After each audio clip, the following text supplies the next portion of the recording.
আপনি কোথা থেকে শুরু করতে চান আপনার জীবনের গল্প?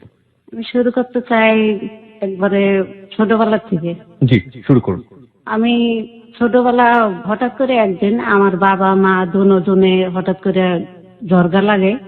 ঝরগা লাগার পরে দেখা যায় এমন ঝরগাই লাগে যে ওইখান থেকে মারামারি শুরু হয়ে যায় তাদের দুজনের ভিতর। আপনি একটু বলবেন যে আপনার বাড়ি কোথায় ছিল? বাড়ি ছিল জামালপুর। জামালপুরে। জি, জামালপুরের কোন গ্রামে আপনারা থাকতেন?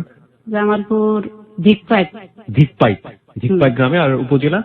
উপজেলা সঠিক আমার এত মনে নাই, তা আমার মায় বলতে পারে। আচ্ছা, ওখানে আপনি কত বছর পর্যন্ত ছিলেন? কি বাড়িতে? হ্যাঁ, ওই গ্রামের বাড়িতে। গ্রামের বাড়িতে 5 বছর পর্যন্ত ছিলাম। মানে যখন আপনি স্কুলেও পড়েন না, ওই এত ছোট। হ্যাঁ, একটু স্বাভাবিক, হয়তো মনে না থাকাটাই স্বাভাবিক। আচ্ছা, ঠিক আছে। তারপর আপনি দেখলেন যে আপনার বাবা মা খুব ঝগড়া করছে। পরে ওই জায়গা থেকে মারামারি হয়ে যায়। মারামারি হওয়ার পরে নানার বাড়ি মা চ্যানেলটি সাবস্ক্রাইব করে পাশে থাকুন। নানা ওইখান থেকে ধন্যবাদ। নিয়ে আর ঢাকা চলে আসে। আচ্ছা আচ্ছা। ঢাকা চলে আসে আমার মা, আমার বড় ভাই, ছোট বোন, আমরা 2 ভাই বোন জমক, মোট আমরা 4 জন ভাই বোন। আমাদের 4 জনকে নিয়ে মা চলে আসে ঢাকা।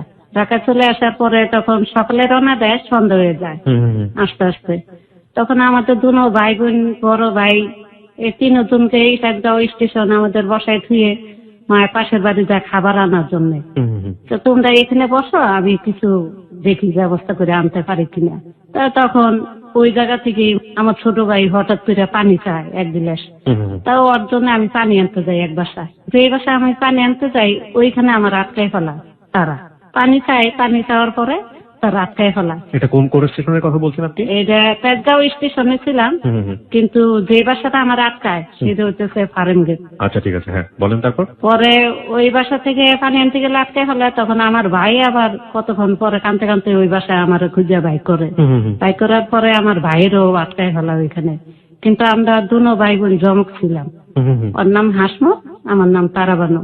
একই দিনে জন্ম, 8 পিস। আমি বড়, ও ছোট। আপনারা জমজ ছিলেন? হ্যাঁ। পরে বাইরে দুজনে আটকানোর পরে তখন আবার পিস দিয়ে আমার মা, নানা, ভাইয়ের সবাই মানে খোঁজ করতে নামে। খোঁজ করতে নামলে দেখা যায় যে বাড়ির ভিতরে আসে আর আমাদের ধরে রাখে, সে বাড়ির ভিতরে বড় একটা গেট থাকে। গেটের থেকে আমার মা, ভাই, ওরা সবাই মানে লুকানো থাকে। কিসের জন্য দেখি হঠাৎ করে হইচই, কিসের জন্য হইচই করতেছে।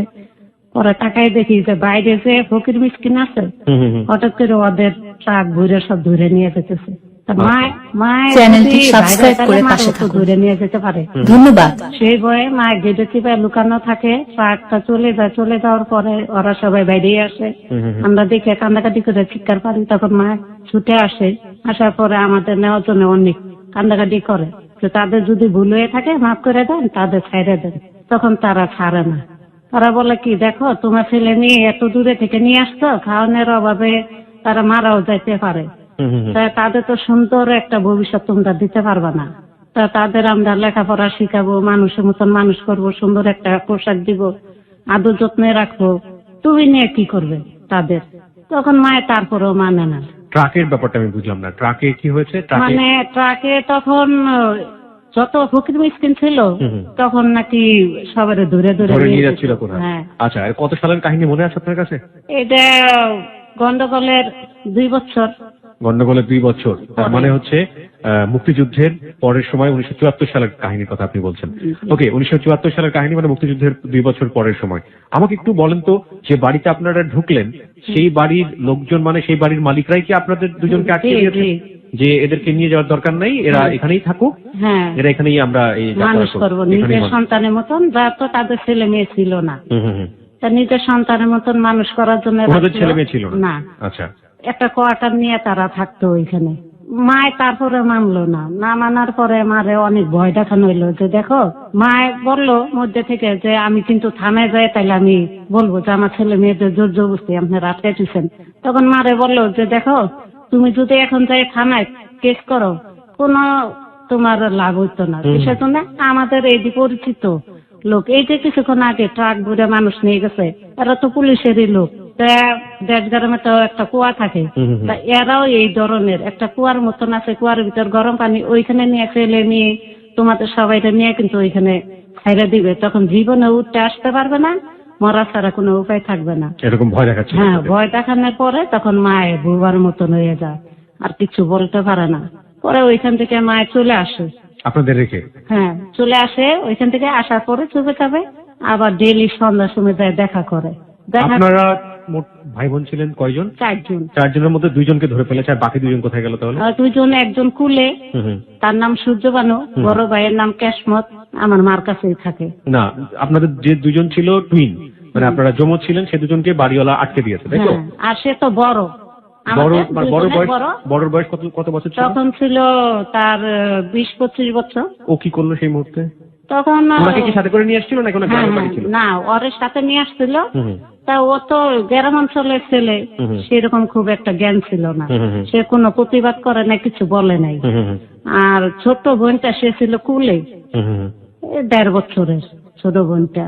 পরে ওই জায়গা থেকেই তখন মায় কি করবে, পরে চলে যায় সন্ধ্যা দিকে, ডেইলি চুপে চাপে এসে আমাদের সাথে দেখা করে। আমাকে আরেকটু বলেন, কারণ আমি একটু আমাদের শ্রোতাদের সন্দেহ দূর করার জন্য বিষয়টা একটু পরিষ্কার করতে চাই। আপনার মা যে ঢাকা শহরে আসলো, উনি কি আগে থেকেই ঠিক করে রেখেছিলেন যে কোথায় থাকবেন, কি করবেন না করবেন, এরকম ঠিক ছিল? হঠাৎ করে চলে আসে। মানে ঢাকা শহরে যাচ্ছি তো যাচ্ছি, যা থাকে কপালে সেখানে কি যায় হবে, এই মানে মারামারি মায়ের খাওয়াচ্ছে, তার চেয়ে আমি দূরেই চলে যাই, এই উদ্দেশ্যে হয়তো মা চলে আসছে। আচ্ছা আচ্ছা আচ্ছা। বাবার কাছ থেকে মায়ের ভয়ে চলে আসতে ঢাকায়। তা ওই জায়গা থেকে দেখ মা চুপে চাপে দেখা করতো, আর বলতো কি যে মা কোনো খাবার আছে?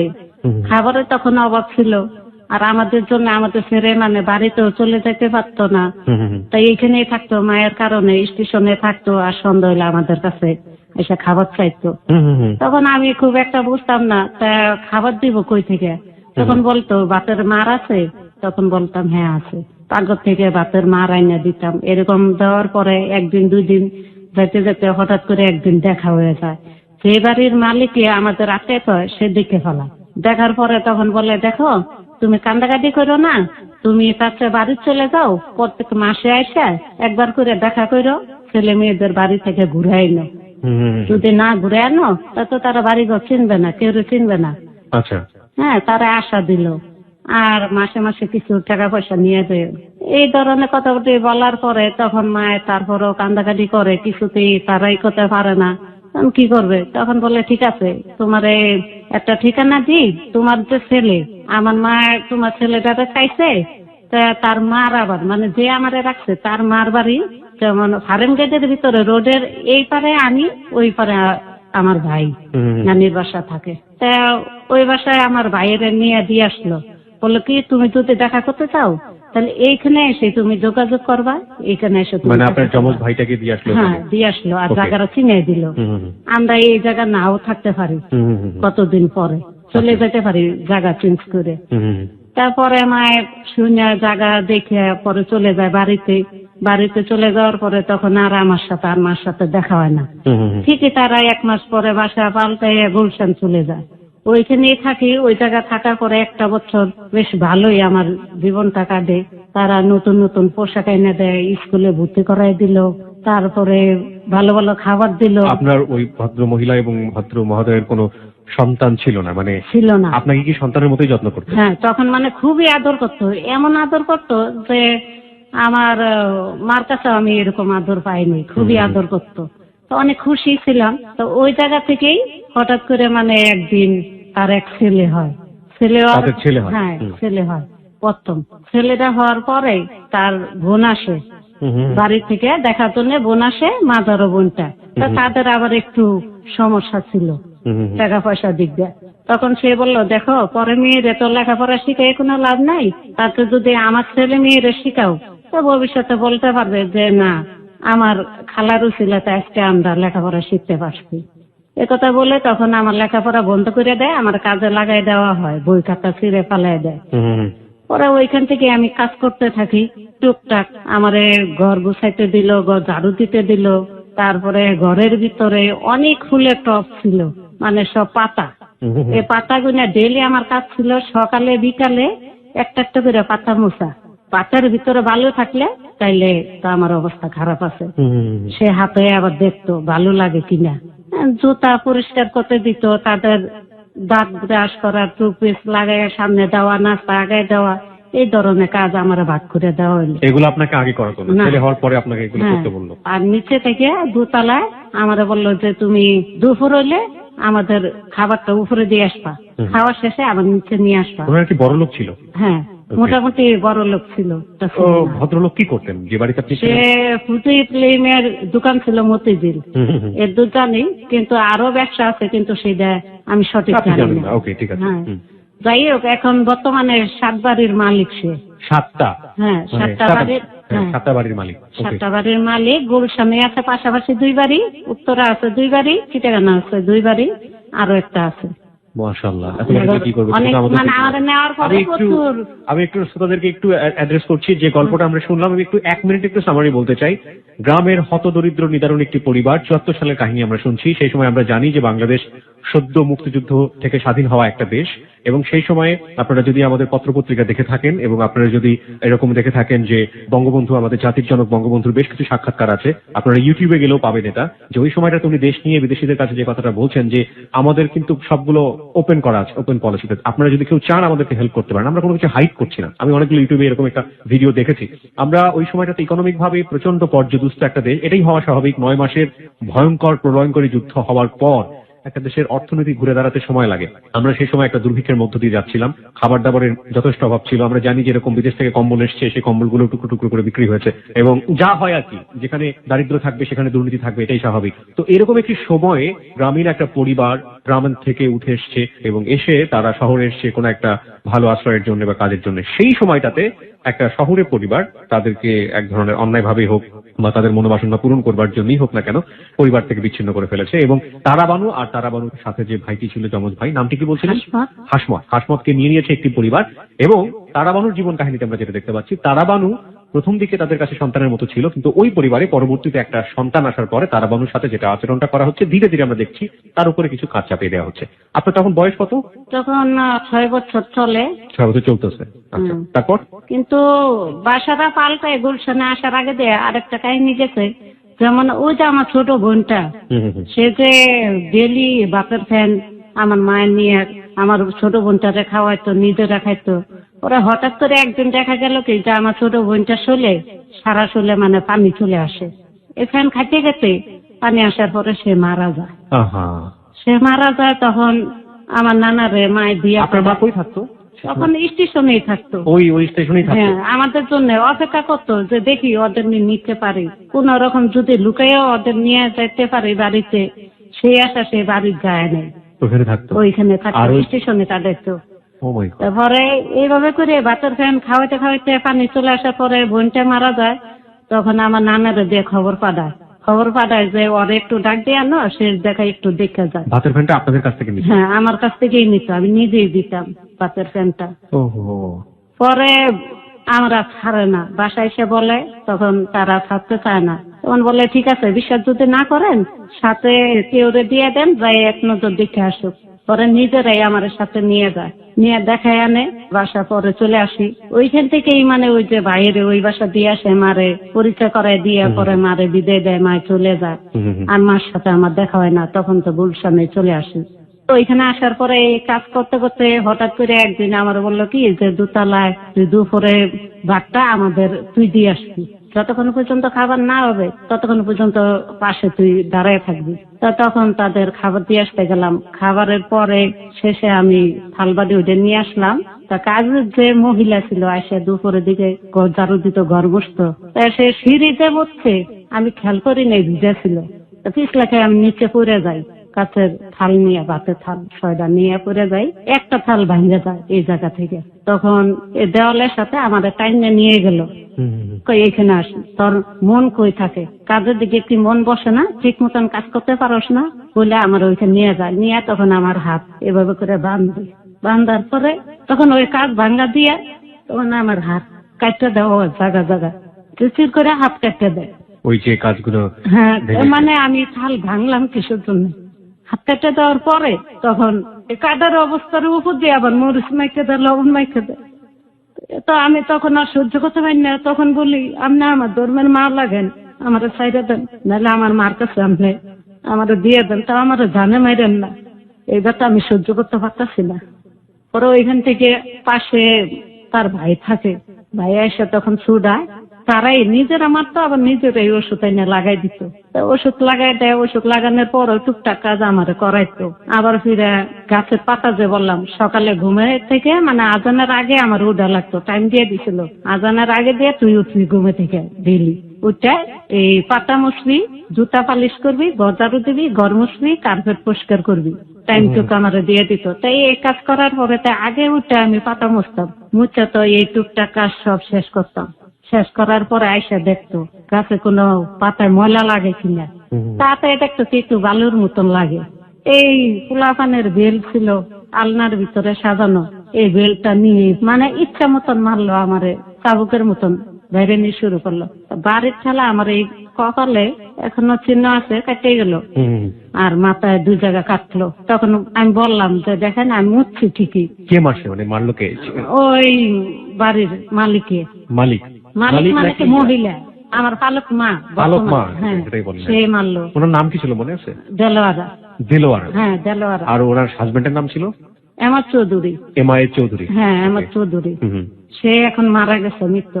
ওকে, ঠিক আছে। তারপর ওই পর্যায়ে হ্যাঁ কি হলো? পরে ওই জায়গা থেকে মানে আমি অনেক হাতে পায়ে ধরে বললাম যে দেখেন আমি কিন্তু মুছছি, বিশ্বাস করেন আমি পাতা মুছছি। তারপরেও যে কিসের জন্য ভালো ভালো লাগে সেটা আমি বুঝতে পারি না। তারপরেও হে শুনলো না, না শোনাতে যাক মারধর করলো, সেদিন তো পার হইলি। আচ্ছা, তার মানে আপনি মোটামুটি আমরা এখন যেটা বুঝছি আপনাকে বাড়িতে কাজের মেয়ে হিসেবে ব্যবহার করছে। ওকে, প্রিয় জি, যেটা বলছিলেন। পরের দিনে আবার আমার কাজ দেওয়া হইলো, বললো কি যে তুই কাপড় গুনে ইস্তারি করবি। আবার মানে কাজ কিছু বাড়াই দিল, কাপড় গুনে ইস্তারি করবি, আর ওই যে বাচ্চারা নিয়ে পার্কের থেকে একটু ঘুরে আনবি, একটা আসবি, টুকটাক কাজ করতে দিল। ডেইলি সকালে সে নানির বাসা চলে যেত, তার মার বাসা। আচ্ছা। তা আমাদের ওই জায়গা থেকেই ওই আমার ভাইয়ের সাথে দেখা হইতো, হাসমুদ্রের নাম, ওর সাথে দেখা হইতো। তা দুজনে কথাবার্তি বলতাম ওইখানে। ও আমারে বলতো যে দেখ তোর এত মারধর করে, আমারে তো মারে না, আমারে অনেক আদর করে, নানা নানি এরা সবাই আদর করে। তাতে ছেলে মেয়ে বড় হয়ে গেছে, ও ছোট, ঘরের ভিতর সবাই আদর করে। তা খুব আহ্লাদ হয়ে গেছিল, আর অতিরিক্ত আহ্লাদ হয়ে গেছিল। তাই আমি বললাম যাক তোর কপাল তো ভালো, আমার কপাল খারাপ, আমি কি করবো? তাহলে তুই পলাই যা। তো বললাম পলাই গেলে জায়গা চিনি না, কিছু না, কই পলাই যাবো? ধরা খাইলে তো উপায় নেই, শেষ করে ফেলবো। পরে তাহলে কি করবি কর, আমারও তো করার কিছু নাই, তোরা যেটা বুদ্ধি দেওয়ার সেই দিয়ে দিলাম। ও আমার ছোট হইলো, ও চালাক ছিল একটু বেশি। আচ্ছা। ওই জায়গা থেকে আবার আমার সন্ধ্যা হইলে নিয়ে আসে, আনার পরে আস্তে আস্তে এরকম করে মানে কাম কাজ করতে থাকি। একটা অন্যায় পাইলে দূরে মারধর করে। আবার সকালে ঘুমে থেকে উঠতে যদি দেরি হয়ে যেত তাইলে অন্য ভেল দিয়ে বাড়ি শুরু করতো। এমন করতে করতে আস্তে আস্তে যখন তার বাচ্চারা একটু বড় হয়ে গেছে, 6-7 বছর হয়ে গেছে, আমারও বয়স একটু 10 বছর মতন হয়ে আসছে। আপনার লেখাপড়া কি তখন চলছিল না বন্ধ করে দিয়েছেন? না না, আমার লেখাপড়া বন্ধ করে দিছে 1 বছর পরেই। 1 বছর পরে আপনার লেখাপড়া বন্ধ করে দিয়েছেন? সব বন্ধ করে দিছে। তারপর থেকে এই 10 বছরের বয়সে থেকেই আমার জীবনটা কাটে বাথরুমের ভিতরে। বাথরুমের ভিতরে কাটে, যেমন সকালে ডেলি সে তার মার বাসায় চলে যেত, যেখানেই যাইতো মানে আমার পায়খানার ভিতরে এই 1 কাপ ভাত, কদ্দু তরকারি একটা প্লেটের ভিতর দিত, কিন্তু কোনো পানি দিত না।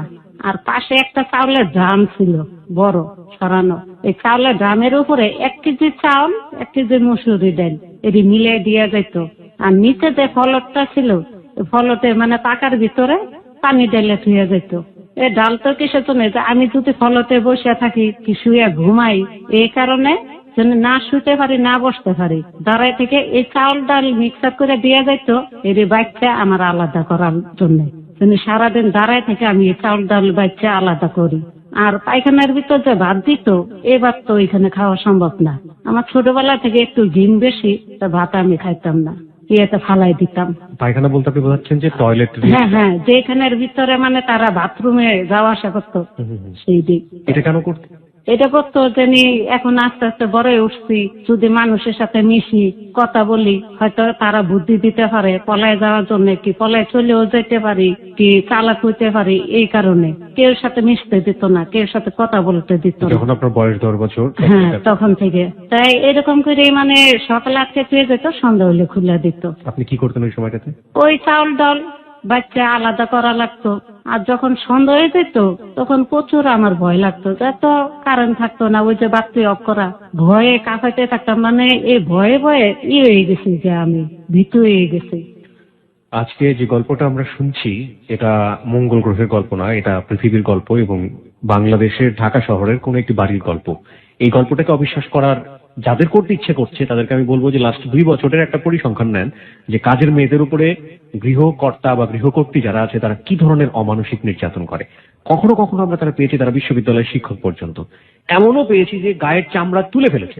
আমরা এমনও পেয়েছি মুমূর্ষু অবস্থায় মানবাধিকার সংগঠনগুলো তাদেরকে নিয়ে দৌড়দৌড়ি করছে। আমরা এরকম খবরও পত্র পত্রিকায় দেখেছি। আজকে একজন তারা বানু এখানে এসেছেন, আমরা ধরতে পারি she is the representative of this group, এবং তার জীবনের যে বর্ণনাটা তার সাথে কি আচরণ করা হয়েছে সেটা তুলে ধরছে। চলুন একটু মনোযোগ দিয়ে শোনার চেষ্টা করি। তারপর কি করলো? তারপরে ওই জায়গা থেকে যাক এরকম করে কয়েকদিন বেশ কাটা গেল। আর যেদিন বাসা থাকতো, শুক্রবার দিন বাসা থাকতো, মেহমান আসতো দেখে বাসা থাকতো। তাই একদিন হঠাৎ করে যে বাসা ছিলাম তার যে ছেলে, সে তো এখন আমার বর্তমানে ভাই লাগে। তাই সে ভাইয়া বলল কি যে দেখ তুই তো শুধু ঘরের কাজই করস, তো রান্নার কোনো কাজ কি তো শিখবি না, পরের বাড়ি গেলে রান্নবি কেমনি, কিছু কিছু রান্নাও শিখিস। তো তখন বললাম যে মায় দেখলে যদি দুইটা মারে, আমি তো ভয় লাগে মারে দেখলে। দেখবে না, সে তো অনেকক্ষণ লাগায় ঘুমায়, সকাল 10টা 11টা পর্যন্ত ঘুমায়, তুই এই সুযোগে কিছু কিছু কিভাবে করে রান্না বাড়া করে তুই একটু দেখবি। যেদিন বললো পরের দিন যাই আমি রূপচন্দা শুটকি ভুনা করলাম আর ডাল রান্নলাম। রান্নার পরে তখন আমার পালক বাবা খুব ভালো ছিল, ভাইয়েরাও ভালো ছিল, তো ওরা আবার চোখ টিপি দিয়ে বললো যে পরের দিন আবার একটু করবি। তো পরের দিন যখন রাঁধতে যাই, ডালটা যখন বাগার দিই তখন দেখে ফেলা ওই আমার মায়। দেখার পরে তখন আমি আর বুঝতে পারি না, তার পাশে এই ফুটানো তেল ছিল, পুরি ভাজা তেল ছিল, কড়াইটা বসানো ছিল চুলার ভিতরে। তো তেলটা আরো গরম করলো, যে দূরে ঠান্ডা ছিল আরো গরম করলো। গরম করে এখন আমি বুঝতে পারি না যে কিসের জন্য গরম করতেছে। এই তেলটা আইনা বাস আমার শুলে ঢাইলে দিল। ঢাইলে দেওয়ার পরে তখন আমি একটা চিৎকার দিয়ে মানে বাথরুমের ভিতরে আমি ঢুকে যাই, গোসলখানার ভিতরে। গোসলখানার আবার বেসিন ছিল, বেসিনের সাথে আয়না ফিট করা। তখন আয়নাতে দেখতে পাই যে একটা মুরগি যেরকম গরম পানির ভিতরে চুবানোর পরে সাদা হয়ে যায়, ঠিক সেরকম আমার পুরা শরীরে চামড়া সাদা হয়ে গেছে। ওরা ওইখান থেকে ওই পালক বাবা সে অনেক রাগারাগি করে, রাগারাগির পরে উল্টা খালুর সাথে আবার রাগারাগি করে, দেখো তুমি বেশি কথা বলবা না, ওর জন্য এত দরদ কিসের জন্য, তুমি তো বুঝলা না। এই মেয়েটার কারণে কিন্তু আস্তে আস্তে আজকে আমাদের সংসারটা অনেক উপরে উঠছে। আগে আমার কিছুই ছিল না, আজকে পোলাপানের মুখ আল্লাহ পাক দেখাইছে, ব্যবসা বাণিজ্য ভালো হয়েছে, বাড়ি ঘরের মালিক হয়েছে, আজকে অনেক উন্নতি হয়েছে।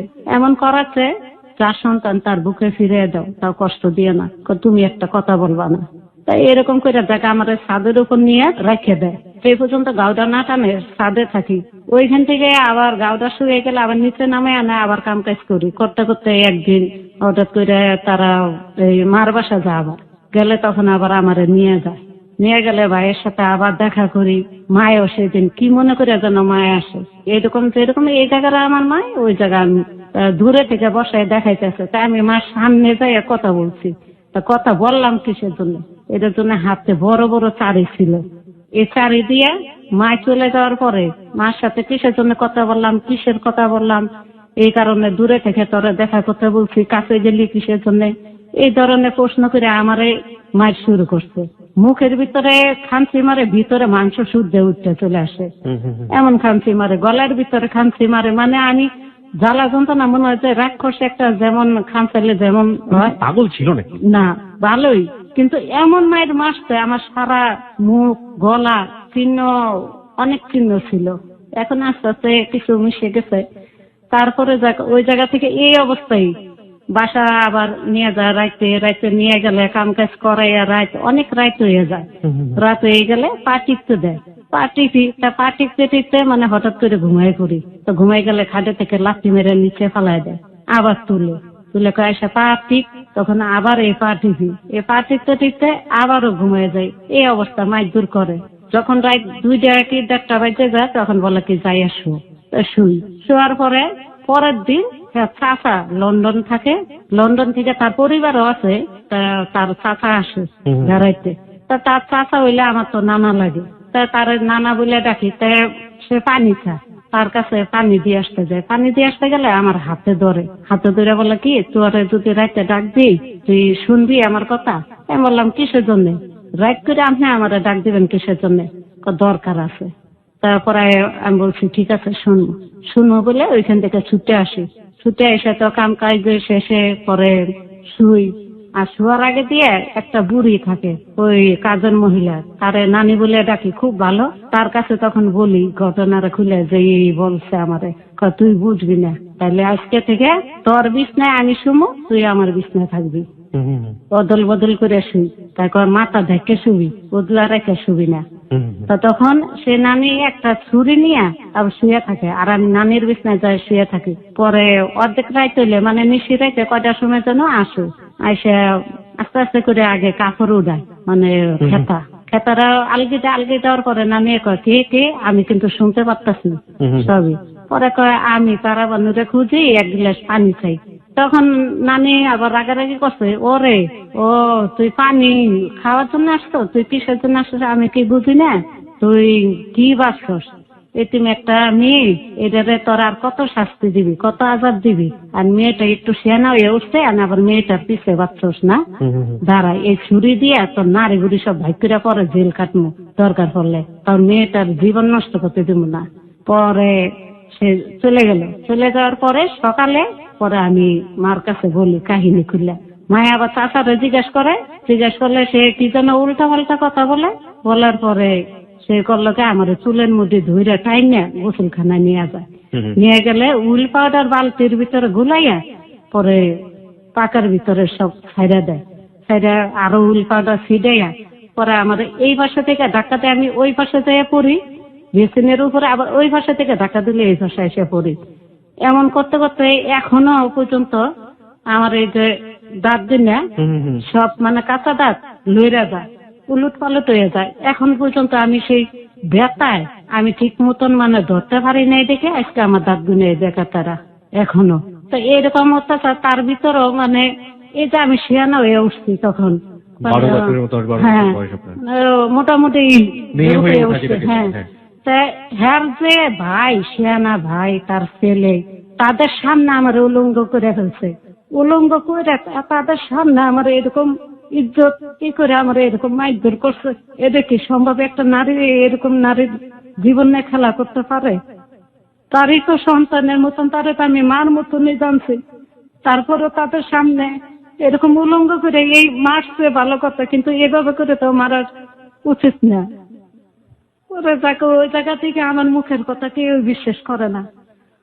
তার আবার একটা ভাতিজা ছিল, সেই ভাতিজা আবার আমার পিছিয়ে বাজলো, তার কথা শুনি না দেখে কাজের আবার আরেকটা মেয়ে ছিল ফুলবানো নাম, ওর সাথে কেন জন্য ভাও হয়ে গেছে। তাই খারাপ একটা সম্পর্ক ছিল, আমি দেখে ফেলাই। তা আমার ধমকি দিল যে তুই যদি বলস তাইলে তোর খবর আছে। এই কথা বললে তখন আমি আর সহজে তখন আর কথাবার্তা বলি না, যে যাক ভয়টা খাই, এমনি তো মায়ের খেতে খেতে এই পর্যন্ত অসহ্য হয়ে গেছি, থাক বলারই দরকার নেই। তারপরও সে কেন জন্য কাজের মেয়েটার সাথে সম্পর্ক করে বাচ্চা হয়ে যায়। তখন এই টাকা চুরি করে বাচ্চা নষ্ট করতে নেয়, বাচ্চা ফালাই দিয়ে আসে। তা সেইটার খবরও আমি জানি, কিন্তু অতটা আমার প্রকাশ করতে দেয় না, বলতে দেয় না। তারপরও ওই যে মহিলা যে আছে কাজের মহিলা, তার কাছে একটু আওয়াজ দিই, সে যায় বলে তুই কত বড় সাহস, তুই ওই মহিলার কাছে বললি কে, তোর খবর আছে, তুই মনে রাখিস তোরে কি করি। তখন প্রত্যেক দিন রাইতে করতো কি, ছাদের উপরে যে সিঁড়িটা ছিল, দুতলা বাড়ি তো, ছাদের উপরে সিঁড়ি থেকে মানে ওইখানে বসে পেশাব করতো। এই পেশাবটা গড়ায় নিচে এসে জমতো। এরকম করে বহুত দিন গেছে, 20-25 দিন পর্যন্ত এরকম গেছে। এই পেশাব করতো, সে নাম দিত আমার, আমি নাকি ওই জায়গা থেকে পেশাব করছি, অথচ আমি জানি না। আরো পৌষ মাসে শীত ছিল, প্রচুর ঠান্ডা। এই বাড়ির যে মালিক আমার মা, সে করলো কি আমার ওই পেশাবের ভিতরে নিয়ে ঘাড় ধরে নিয়ে ওইখানে শুয়াইতো। আর ডেলি যেদিনে দেখতো পেশাব, আমরা ঘাড় ধরে আগে পেশাব খাওয়াই দিত, ধরে ডেলি আমার এই মুখ জোর করে আমার পেশাব খাওয়াইতো। কতদিন পর্যন্ত যে এরকম গেছে কোনো হিসাব নাই, মানে অসহ্য হয়ে গেছি। মুতের ভিতর পেশাব খাই, আবার মুতের ভিতর শুয়ে রাখতো। শীতে কাঁপাইতে থাকতাম, এত কাঁপাইতাম বলার বাইরে, ঘুম আসতো না। এরকম অশান্তি করতে করতে মানে অসুস্থ হয়ে গেছি। পরে পাশের বাড়ি এক দারোয়ান ছিল, তো তার ভাগ্নি আবার এই বাসায় কাজ করতো, আমাদের সাথে কাজ করতো। সেও মামা ডাকতো, আমিও মামা ডাকতাম। তা আমার গাছের খুব শখ, এখনো পশু পাখির গাছের অনেক শখ পালার। তার কাছ থেকে গাছের চারা নিই, কলা গাছের চারা নিয়ে তাদের দেওয়ালের সাথে আমাদের দেওয়ালটা, দেওয়ালের সামনে আমি লাগাই। আর আরো বিভিন্ন ধরনের গাছ লাগাই। তা এই গাছটা লাগাই দিয়ে তো হেরা করে কি আবার পিকনিকে যায়।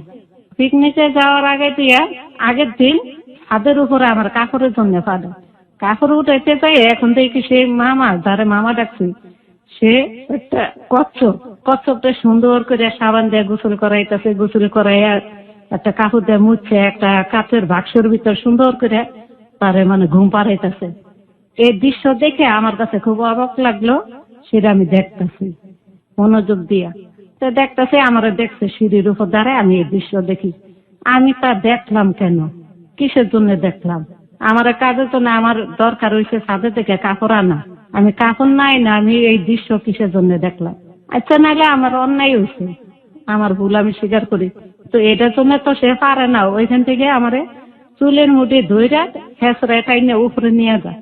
উপরে নিয়ে ছাদের যে কিনার থেকে আমার নিচে ফেলাই দেয়। ও মাই গড। তো আমরা এই জায়গায় গল্পের একটা বিরতি নিতে চাই। আমি মানে খেয়ে হারিয়ে ফেলছি, খানিকটা খেয়ে হারিয়ে ফেলছি ঠিক বলবো না, আমি আসলে পুরোটাই খেয়ে হারিয়ে ফেলছি। এটা একটা মানুষ হয়ে একটা মানুষের সাথে এরকম আচরণ করতে পারে। মানে আইয়ামে জাহিলিয়া যুগ বলে একটা ব্যাপার ছিল। সেই সময়টাতে কি ধরনের অত্যাচার হয়েছে আপনারা জানেন। আরবের মানুষ নারীদের প্রতি করত। একজন নারী, একজন মা হিসেবে একটা বছর মানুষটাকে মানুষ করেছে। যখন তার গর্ভে সন্তান চলে এসছে, সন্তান আসার পরবর্তীতে যাকে সে সন্তান হিসেবে জীবনে এক বছর দেখেছে, সেই মানুষটার প্রতি তার কি অসম্ভব। এর চেয়ে তো মানে একবারে একটা মানুষকে মেরে ফেলাটাও মনে হয় অনেক সহজ, তাই না? ভয়াবহ। এই গল্পটার শেষটা কোথায় আপনারা কেউ চিন্তাও করতে পারবেন না যে গল্পটা এখন কোন জায়গাটায় দাঁড়িয়ে আছে। আমরা আজকের গল্প থেকে কোন লেসনটা পাবো সেটা একবারে শেষ পর্যন্ত শুনতে হবে আপনাকে। ইনফ্যাক্ট আমার মনে হয় যে এই 35 থেকে 36 মিনিট শুনে আমরা অনেক বড় একটা লেসন পেয়েও গিয়েছি।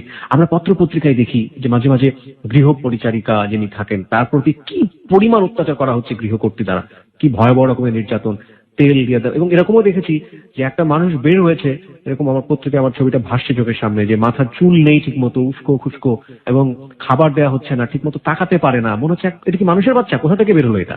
কি পরিমাণ ভয়াবহ নির্যাতন তাদের উপরে করা হয়। যে মানুষটা নির্যাতন করেন ওই মানুষটাকে যখন পাশাপাশি ফোকাস করা হয়, ওই মানুষটার চেহারা দেখে বোঝার কোনো উপায় থাকে না যে এই মানুষটাই তার মতো আরেকটা মানুষের প্রতি এই অমানবিক আচরণটুকু করেছে। আমরা সংবাদের বিরতির পরে ফিরে এসে বাকি গল্পটুকু শুনতে চাই যে আসলে কি হয়েছে। জীবনের গল্প যে জায়গাটায় দাঁড়িয়ে আছে সেখানে তারাবানু একজন কাজের মানুষ, কিন্তু তারাবানুর বয়স আজকে প্রায় 40-এর উপরে। এবং এই তারাবানু কিন্তু অন্য তারাবানু। এই তারাবানু কি, যেখানে ছিলাম তারাবানু, যে আপনি বলছিলেন আপনাকে ছাদের উপর থেকে ফালাই দেওয়া হলো। হ্যাঁ, তারপর পরে ছাদের উপর থেকে ফালাই দেওয়ার পরে ওইখানে একটা পেয়ারা গাছ থাকে।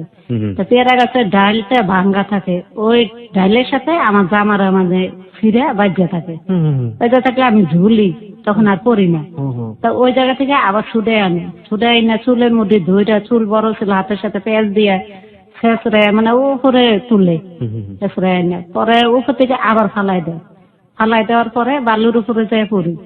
দ্বিতীয়বার আবার আনে, এরকম করে 3বার ফালাই দেওয়ার পরে নাক মুখ দিয়ে যখন রক্ত ছিঁড়ে, তখন ওইখান থেকে আইনা আবার এই হাত মুখ ধুয়াইয়া ওষুধ পানি দিয়ে পরে বলে এরকম ভুল কিসের জন্য করস, তোরে বারবার নিষেধ করছি, তুই কাপড় আনতে গেছ, তুই কাপড় নিয়ে চলে আসবি, তুই তামসা দেখলি কিসের জন্য।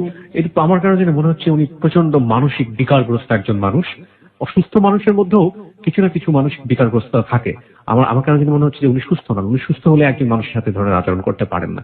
ওকে, তারপরে এরকম করে মানে মারধর করে যাক সুস্থ করার পরে হঠাৎ করে একদিন ঈদ চলে আসে সামনে। ঈদের আগে দিয়ে আমার চিটান পাঠায় দেয় তার জালের বাসা। ওইখানে যায় বেশ কয়েকদিন থাকার পরে তারা ইন্ডিয়া যায় মার্কেট করতে। ওই জায়গা থেকে আমার জন্য কাপড় আনছে, চিটান থেকে আবার নিয়ে আসে। তারা আসার পরে আনার পরে ঈদের দিন তখন ইয়েতে যাই, নানির বাসা যাই বেড়াইতে, তার মার বাসা। গেলে আমাদের দুই ভাই বোনের দেখা হয়, অনেক খুশি। তা হঠাৎ করে কেন যেন আমার মায়ের যে আসে তার আর দেখে না। তা নানির যে ঘরটা ছিল আর বাথরুম ছিল, ঘরের পিছেই একটা নিম গাছ ছিল, বড় বট গাছের মতন, ওইটার পাশে বাথরুম। তাই আমি মনে করলাম কি যে মায়ের যখন আসতে কেউ দেখে নাই, এই সুযোগে মার সাথে দেখি আমি যত আমার এই কাহিনীগুলো আছে মারের শৈলের সবকিছু আমি দেখামো, এটি তো দাগ আছে চিহ্ন, তাই এটি দেখামো এই উদ্দেশ্যে মার কাছে আমি ধরে যাই। তাই মারে দেখাই, বলি আমার শিগগিরই এই জায়গা থেকে আমারে নিয়ে যাও, যেমনি পারো সামনে নিয়ে যাও, যদি না নাও তাহলে এই মেয়ের মুখ আর জীবনও তুমি দেখবা নাই, এই শেষ দেখা। তখন এই কথাগুলো নানি বাথরুমে থাকে, বাথরুমের দেওয়ালের পিছেই কিন্তু আমরা দাঁড়ানো, আমরা খেয়াল করি না।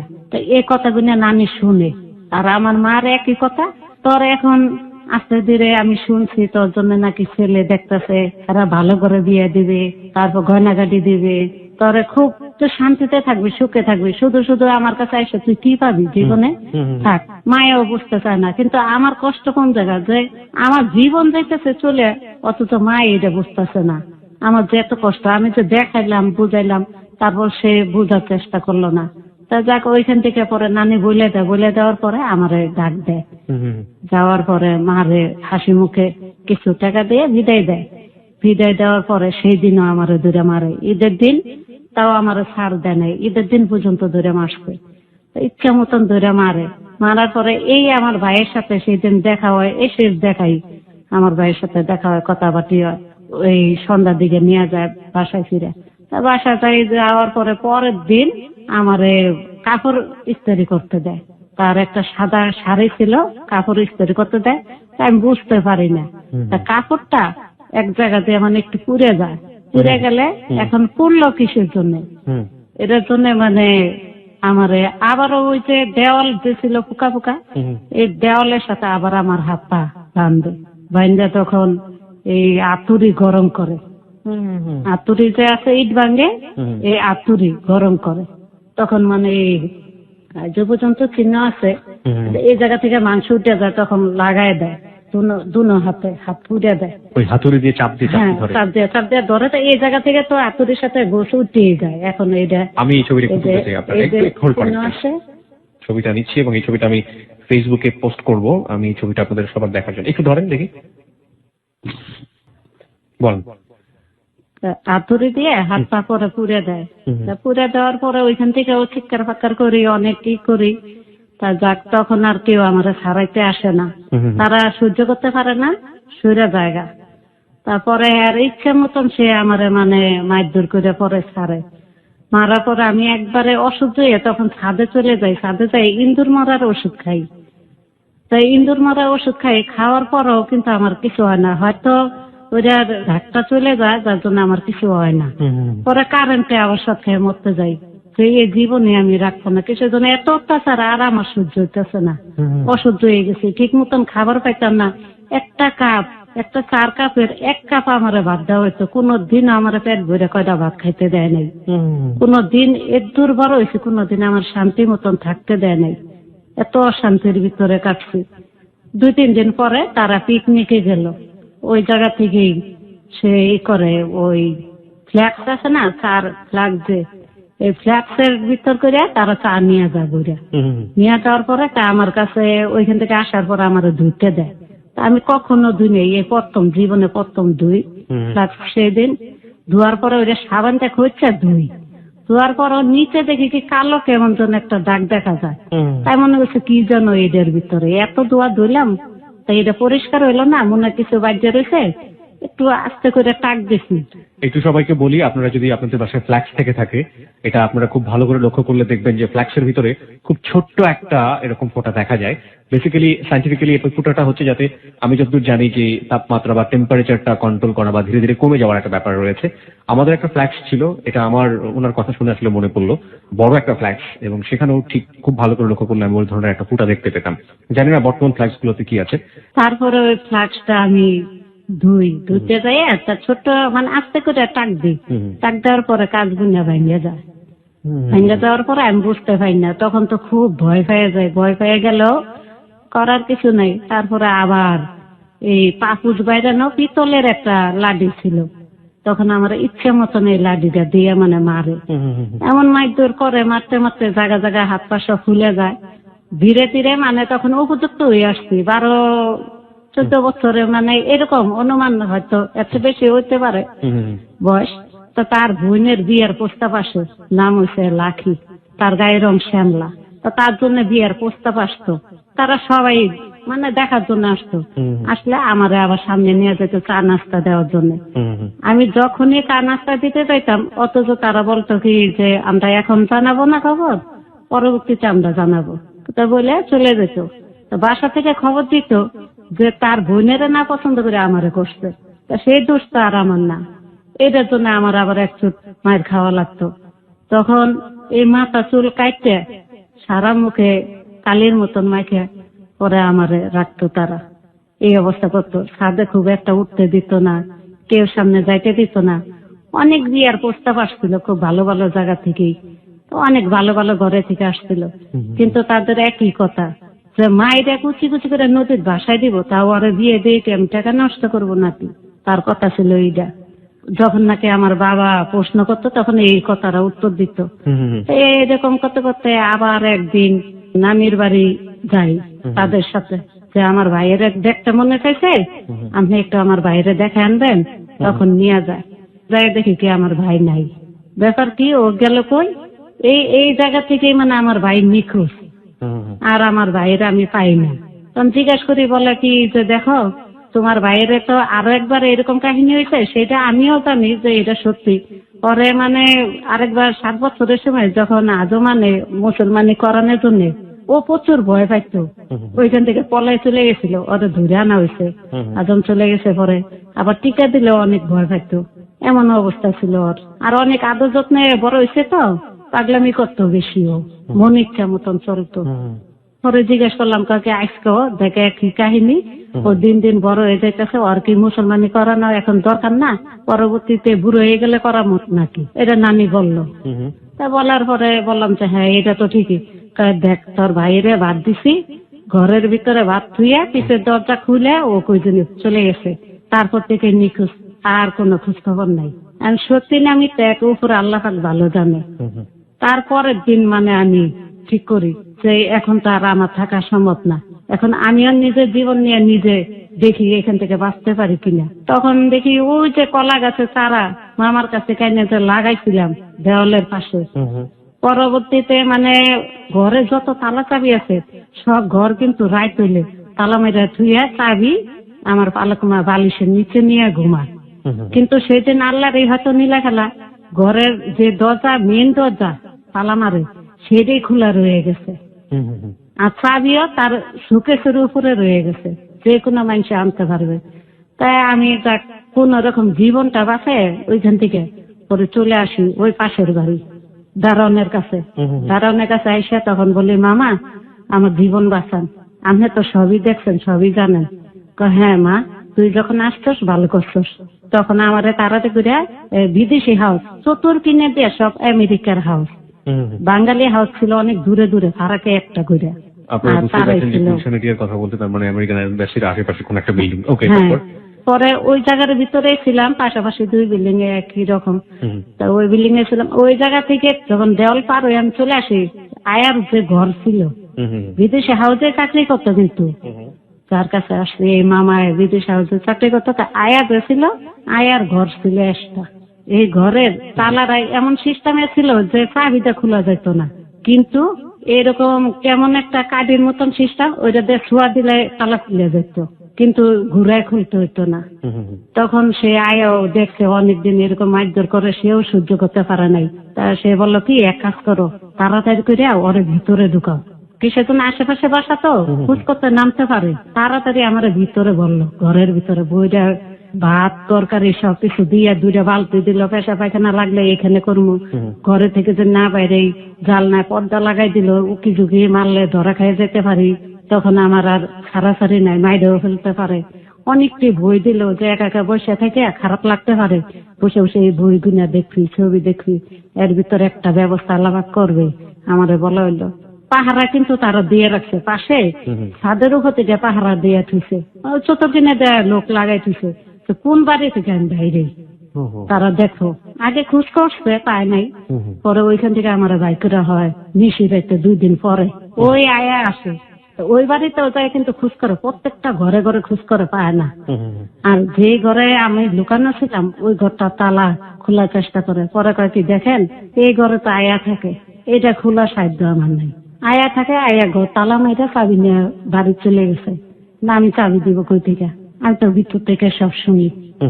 পরে ওইখান থেকে আমার মিশিরাতে আয়া এক বুড়া এক রিক্সা ড্রাইভার তারা ঠিক করে নিয়ে আসে, আইনে ওই জায়গা থেকে আমার চৌধুরী পাড়া নিয়ে যায়, ক্যান্টনমেন্ট চৌধুরী পাড়া। কয়েকদিন রাখার পরে এক মুন্সি ধরনের লোকটা, তার পরিবার আছে, সন্তান আছে, তা আমার ওইখানে রাখে আপাতত মানে আশ্রয়ের জন্য, কয়টা দিন থাকুক। কিন্তু ওইখানেও আমার পিছিয়ে লোক বেঁধে যায়। দারোয়ানের নামটা একটু বলবেন? ওর নাম ছিল নামটা ভুলে গেছে আমার।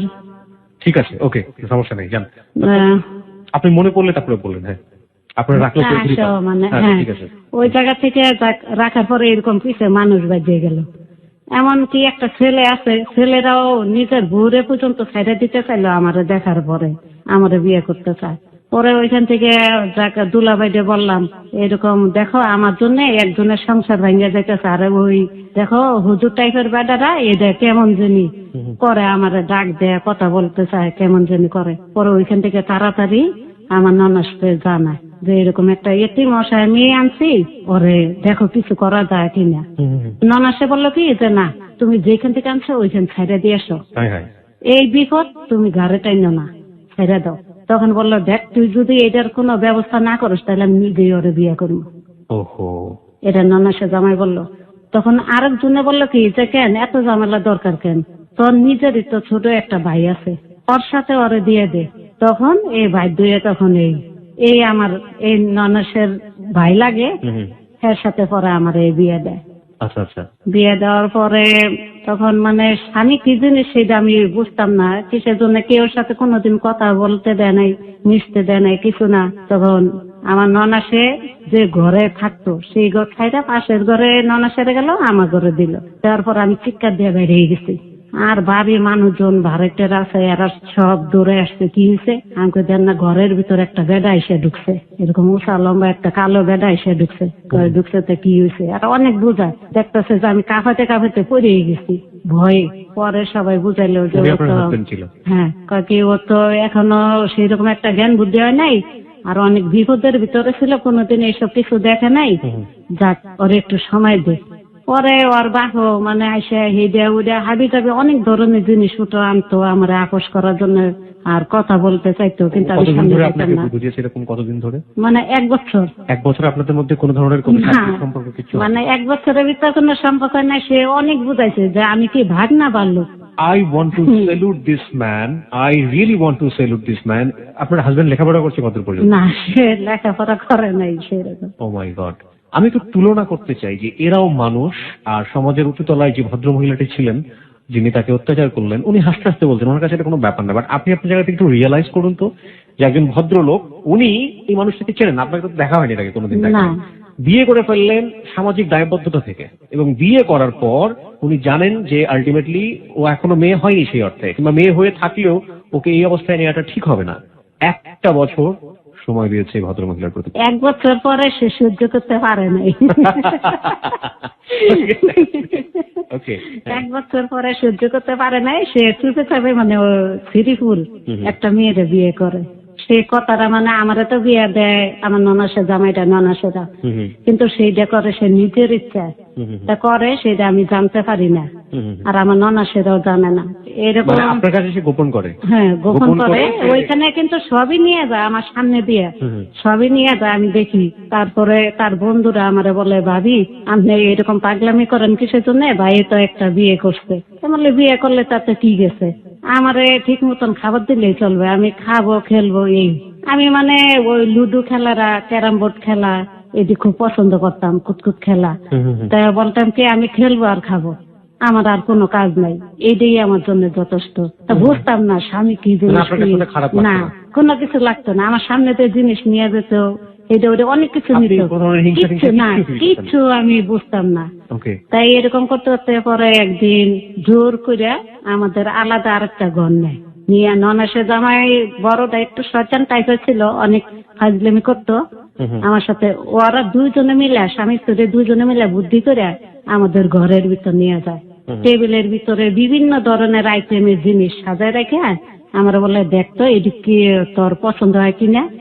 ননাসে জামাই থাকে দরজা চিপে, আর ননাসে থাকে বাইরে পাশের ঘরে। তা দেখতে দেয়, দেখতে দিলে এখন ননাসে মানে দেখতে দিয়ে সে বাইরে যায়, তুই দেখতে থাক আমি আসতেছি।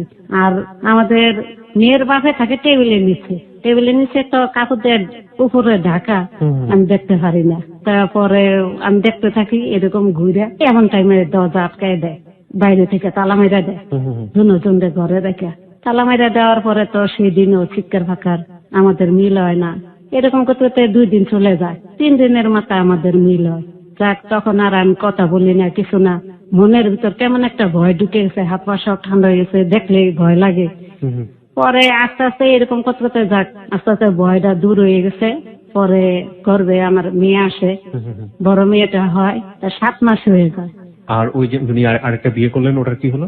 ওইটা এতো 7 মাস হয়ে যায়। 7 মাস হয়ে গেলে 7 মাসের সময় যে খরচটা হয়, এই ননাসেরা এটা খুব খুশি মনে খরচ করতেছে 7 মাসের। তা অনুষ্ঠান যখন করলো, অনুষ্ঠানের দিন তার বন্ধু আমার এসে বললো, ভাবি ভাই যে বিয়ে করতে আপনারা যে বললাম, আপনি তো হাসে উড়াই দিলেন, কিছুই মনে করলেন না, ওইটা কি করবেন? আমি তো সব ফালতু কথা, কি মনে করবো, যা খুশি তাই করুক। তখন খুব একটা গুরুত্ব দেই না। তখন আমার ননাসে জামাইদের বলছে, যেই না আমারে বিয়ে দিছে তারে বলছে। বলার পরে সাথে সাথে তারাই যায়, তখনই যায় ওইটারে ছাড়াই আনছে, ওইখান থেকে বিদায় দিয়ে তারা আনলো। আনার পরে যাক, এরকম আমাদের সংসার চলতে থাকে। চলতে চলতে হঠাৎ করে কুরবানি ঈদের দিন 1 বছর হয়ে আসে। 1 বছর 10 মাস পুরা হয়ে যায়, বড় মেয়েটা পেটে থাকে। হঠাৎ করে আমার শাশুড়ি মারা যায়। তাই ঈদের দিনে আমার শাশুড়ি হঠাৎ করে জায়নামাজের ভিতরে মানে শেষ মোনাজাতে সে মারা যায় কুরবানি ঈদের দিন। সেও মরে যেদিন, সেদিনে আমার আবার ব্যথা উঠে। একই দিনে আমার শাশুড়ির আমি দেখতে যাইতে পারি না। আমি আবার হাতে টুপি সেলাই করতাম, ঘরে বসে থাকবো, তাতে যদি কাজ করি 2টা পয়সা উপকার হয় সংসারে। এটার জন্য টুপি সেলাই করতাম আপদ বিপদের জন্য। তার মারে যে দেখতে যাওয়ার কথা বাড়িতে, বোনেদের কাছ থেকে খবর আসলো। বোনেদের কাছে তখন আর্থিক অবস্থা মোটামুটি ভালো ছিল, তার হাতে 1 পয়সাও ছিল না যে তার মার লাশটা যাইয়া দেখে আসবে। পরে চিন্তা করলাম যে এখন যদি না দেখতে পারে, এই মুখটা জীবনও তার দেখা হবে না। তখন টুপি সেলাই করার টাকাটা আমি উড়াই না, তারে দিয়ে বাড়িতে পাঠাই, তা বাড়িতে যায়। তাহলে আমার হাতটা খালি হয়ে গেল। কিন্তু বিপদের সময় আমার হাতে টাকা দরকার, সেই 1টা টাকাও আমার হাতে নাই। তা সে দেখেও গেল যে আমার বাচ্চারা এরকম পেটে কি ব্যথা উঠছে, দেখেও সে গেল। অথচ ঘরে 1 মুঠ চাউলও নাই, বাজার সদাই কিচ্ছু নাই। পাশের বাড়ি কিন্তু আমার ননাসে থাকে, তার উপরে দায়িত্ব দিয়ে গেল। পরে রাতে ব্যথা উঠে সে তো গেলই গে। সকাল 5টার দিকে আমার বড় মেয়ে হয়, নাম নীলুফা, ও হয়। 3 দিন পরে 4 দিনের মিলাদ পরে মনে আসে আমার বাসুদের নিয়ে আসলে আমি কুরবানি ঈদের গোশত থাকে তা রান্না বাড়া করে তাদের খাওয়াই দিই। খাওয়া দেওয়ার পরে বাসুরে চলে যায়, কিন্তু সে শুনতে পায় সবাই বলে যে তোমার তো মেয়ে হয়েছে, 1 মাস গেছে, আরেক মা আসছে, তোমার লক্ষ্মী ঘরে আসছে, তা যাক তুমি সবারে মিষ্টি খাওয়াও। তখন উঠে বললো যে মিষ্টি খাওয়াবো তো দূরে থাক, ওর মুখই আমি দেখবো না। আপনার হাজবেন্ড বলতেছে? হ্যাঁ। তো তখন বললো যে কিসের জন্য? এই সন্তান এটা আমার না, ওহো, এই মেয়ে আমার জন্মের না, সে বলল। তা তখন এই মেয়ে জন্মের না বলে সে চলে গেল।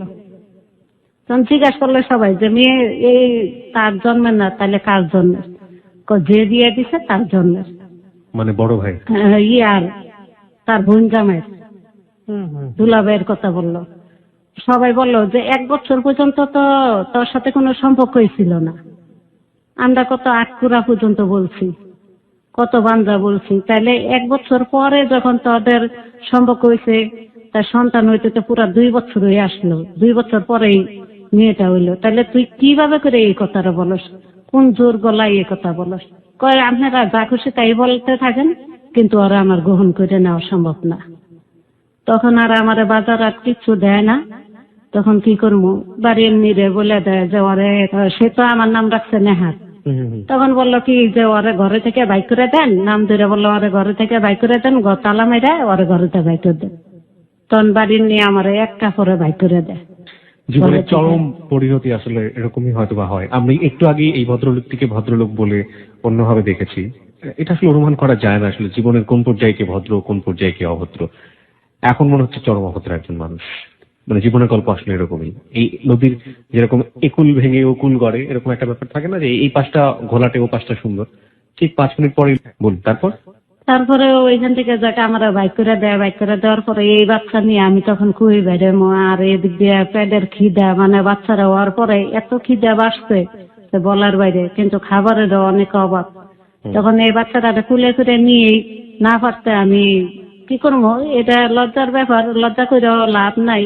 তখন আমার বাধ্য হইয়া 10 জনের কাছ থেকে চাই আমার খাইতে হয়েছে ভিক্ষা করে, 10 দুয়ারে চাই ভিক্ষা করে খাইছি। তো বেশিরভাগই মানুষের দূর দূর করছে যে জোয়ান মহিলা ভিক্ষা করে খায়, কাজ করে খাইতে পারো না। তো বললাম দেখেন এখনো আমার কাঁচা নার শুগায় নাই, বাচ্চারা হয়েছে, কই এরকমই হয়, তোমাদের খাঁচালাতে হয়।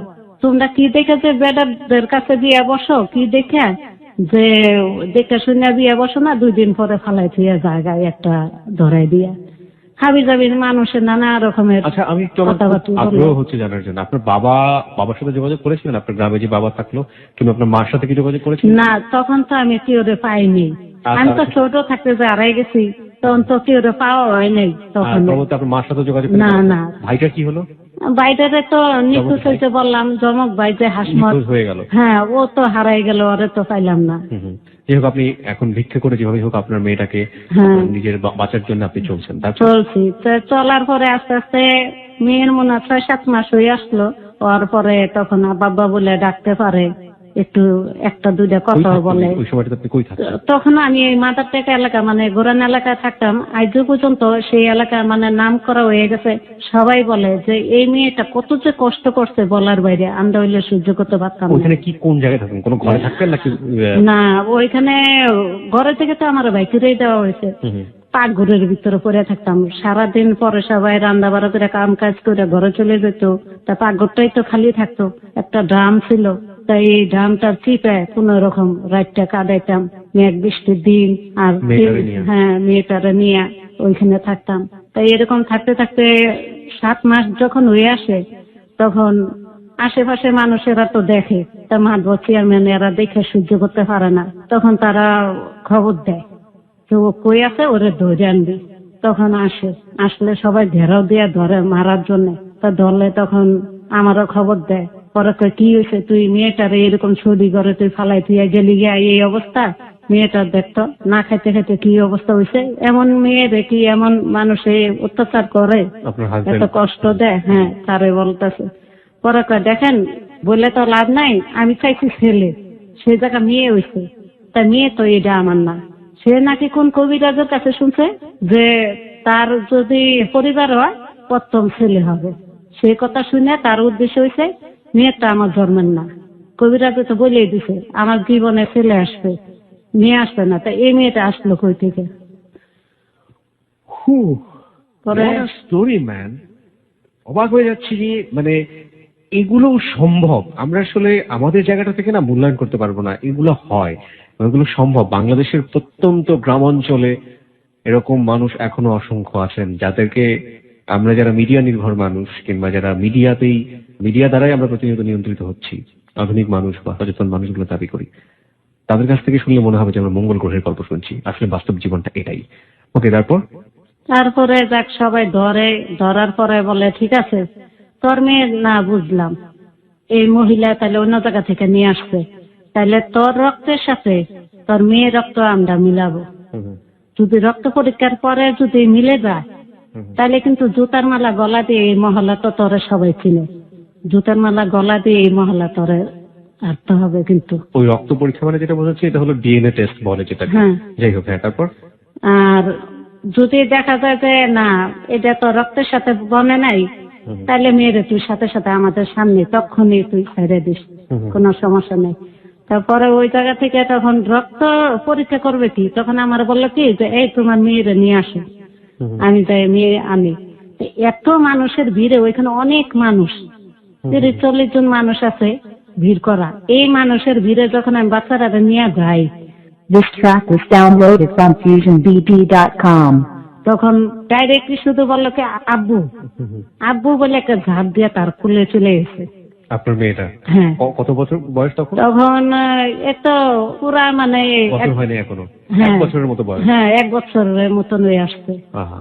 তা মানে আব্বা আম্মু সব ডাকতে পারে।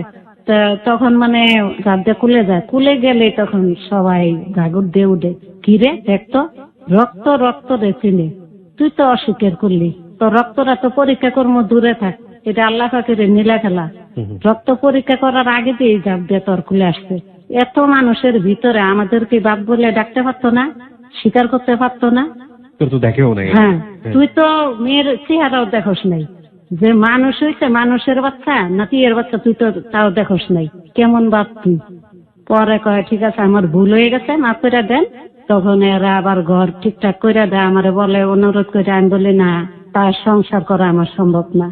আমি ছোটবেলা থেকে কষ্ট করতে করতে এই পর্যন্ত আসতেই, এর জীবনে প্রথম ধাক্কা যখন খাইলাম আমার মনে হয় না আর কপাল আমার সুখ শান্তি আছে। কয় না, আমরা দেখি, আমরা তো এই এলাকায় আছি, তুইও তো এই এলাকায় আছস, যা সেটা আমরা দেখবো, তুই থাক। তখন তার কাছে থাকি, থাকার পরে পুরা 3 বছর ভালোই থাকি তার কাছে। 3টা বছর থাকার পরে হঠাৎ করে হে আবার আরেকটা বিয়ে করে। ও ও ও তো বিয়ে করে তার দোষে করে না করে, আমার ননের সে জামাই সে লাইন করে একটা মেয়ে সুদ্ধা বিয়ে করে আনে, ভাগাই আনে, আরেক স্বামীর তলে থেকে আনে। আমার ননের সে জামাই আরেক স্বামীর তলে থেকে মহিলারা বাচ্চা সুদ্ধা নিয়ে আসে।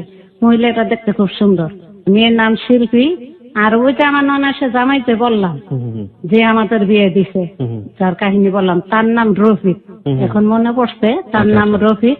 সেই আনে ভাগাইয়া, তা আনার পরে তার বউ বলে কি যে ভাই তুই আমার জীবন বাঁচা। কিভাবে? তুই এই মহিলারে বিয়ে কর, বিয়ে করলে তোর আমি কিছু ক্যাশ দিব, তা দিয়ে তুই চলে ফিরে খাইতে পারবি, বাঁচতে পারবি। তা তখন সে রাজি হয় না, তার বোনের কারণে রাজি হওয়া লাগে যে আমার বোনের জীবনটা নষ্ট হয়ে যাবো, যাক গেলে আমার যাক। তখন করার পরে সেও বেশি দিন ঠিক থাকতে পারে না, টিকা থাকে না। তা কতদিন পরে তাদের ভিতর কাজে জোরগা মারামারি করতে করতে একদিন মার খাই একবারে নিজেই চলে যায়। মেয়েটার এতিমখানা দিয়ে নিজে পাকিস্তান চলে যায়।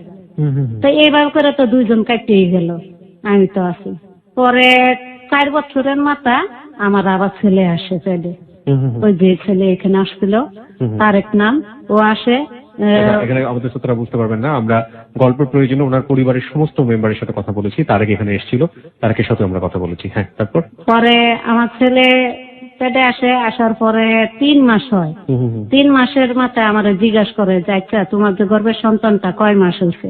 তো কিসের জন্য জিজ্ঞাসা করে আমি জানি না। সে আবারও চলে যাওয়ার প্রোগ্রাম নিছে। তা তখন আমি বললাম যে 3 মাস। মিথ্যা কথা বলো কেন? আমার গর্বে আমি জানি না, তুমি জানো?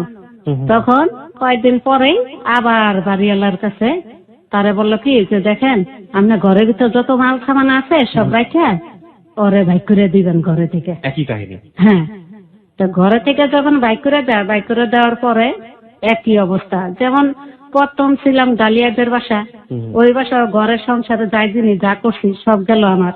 দ্বিতীয় গেলাম রাজিয়াদের বাসা, রাজিয়াদের বাসা থেকে ছেলে ফেটে আসলো, ওই বাসারও জিনিসটি আমার গেল সব। তাই এরকম খালি সংসারটারে ধ্বংস করে।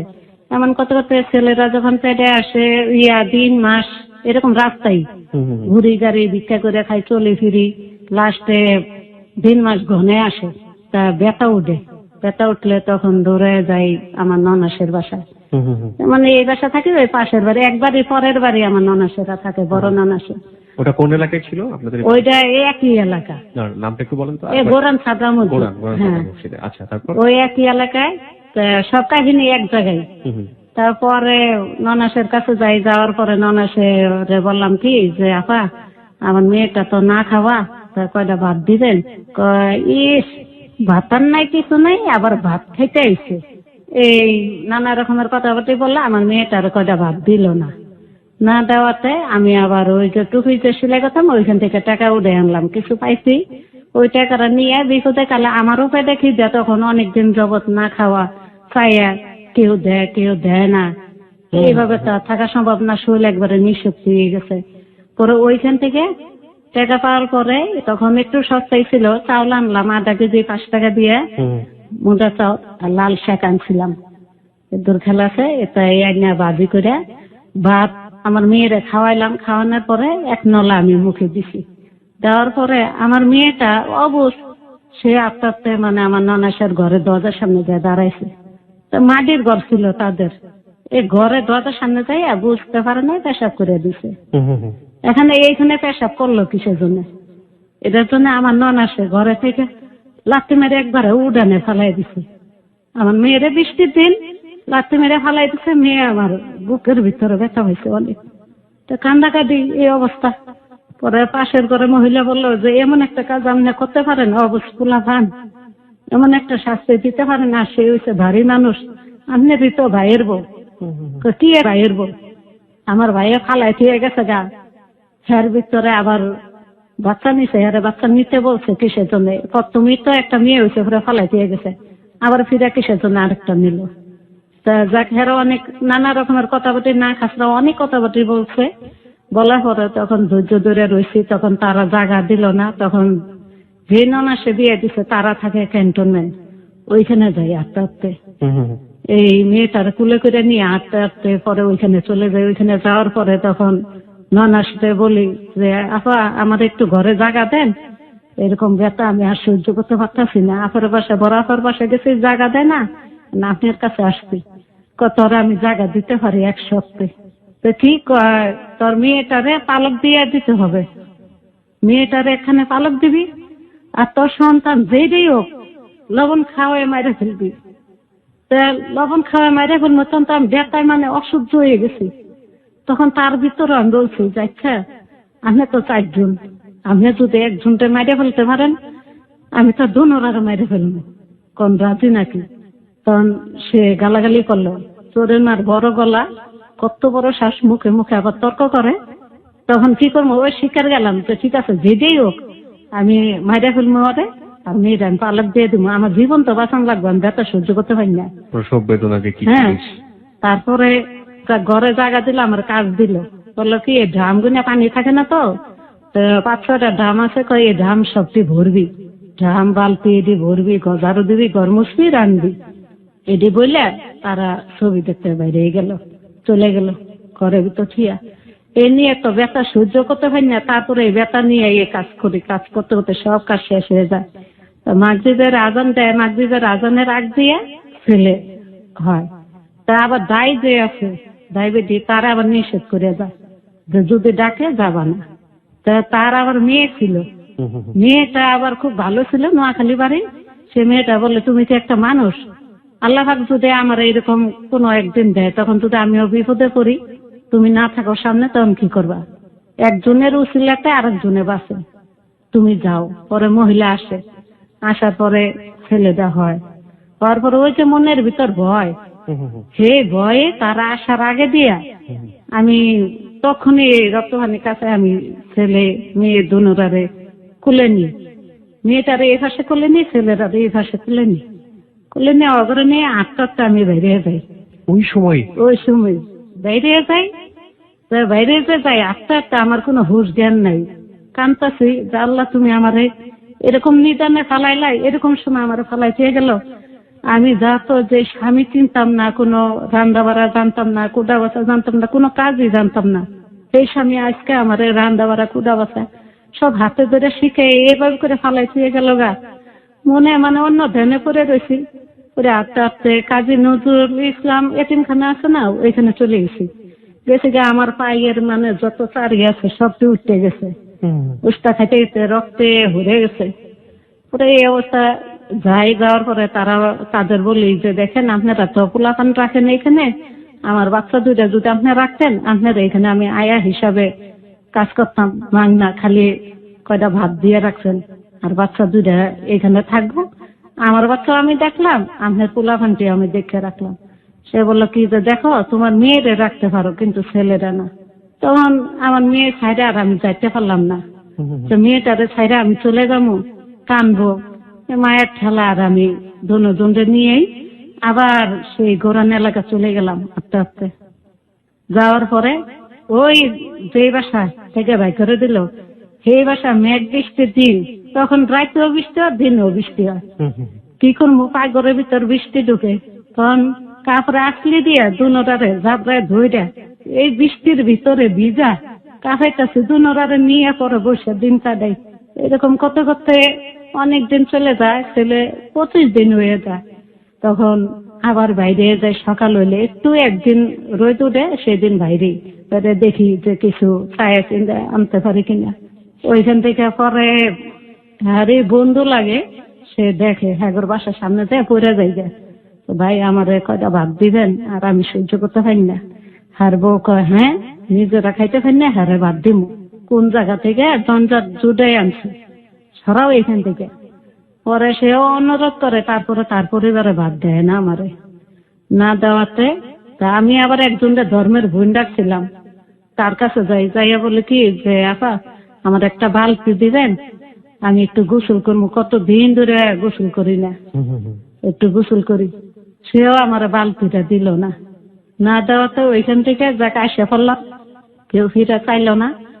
এই কাপড়ে থাকি তেল দিয়া।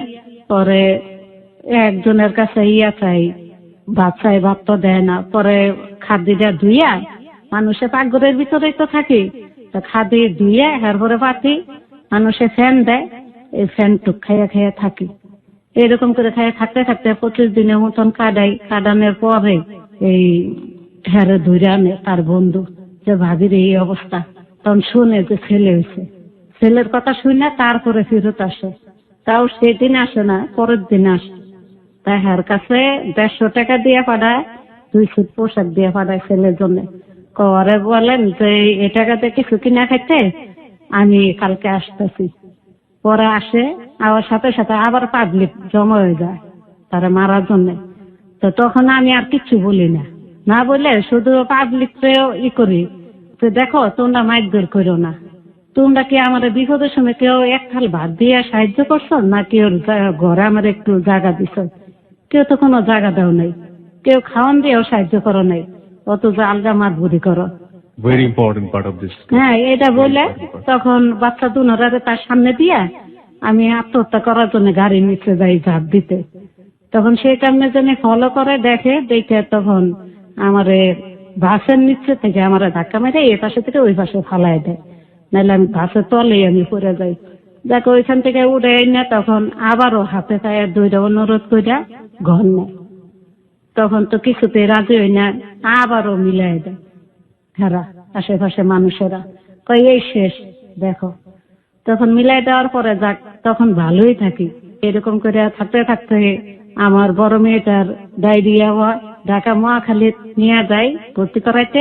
ওইখান থেকে এক বিদেশি আমার মেয়েটারে দেখে, মোটা কাটা গোলগাল চেহারা, তো দৌড়াদৌড়ি করে, হাসে খেলে, দেখে খুব পছন্দ করছে। করার পরে জিজ্ঞেস করলো, তা আমার ইতিহাস শুনলো, কিছু ছোট থাকতে হারিয়ে গেছি। তারা মানে আমার দয়া করে একটা চাকরি দিল, সেই মেডিকেলের। অনেক আগের কাহিনী, মানে 88 বন্যার এই 1 বছর পরের কাহিনী এটা। তখন বিদেশিরা আমার একটা চাকরি দিল, তখনই বেতন ছিল 4000 টাকা।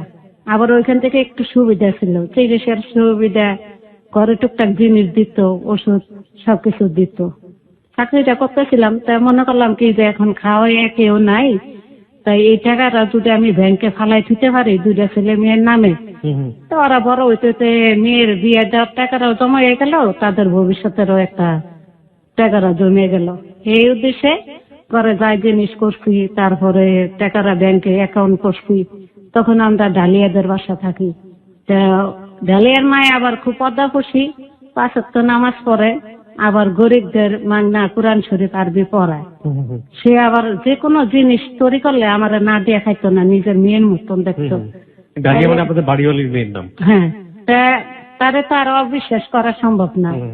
তা সেই কিন্তু আমার ব্যবস্থা করে দিল। আমি এত কিছু জানতাম না। বললো কি যে আমি যেখানে ব্যাংকে অ্যাকাউন্ট করছি, তো ওইখানে অ্যাকাউন্ট করবি? তো বললাম হ্যাঁ করবো। তো অ্যাকাউন্ট করলাম, এই নীলুফা তারেকের নামে, 2 জনের নামে। ছেলে মেয়ে আমি নিবো না, এই 2টাই যথেষ্ট। আল্লাহ পাক যাক ভালোই মিলাই দিছে, বাপও পাইলাম, মাও পাইলাম, জন বাপ মা হারাই ফেলছি, এ দেখে আমি ভুলে থাকবো।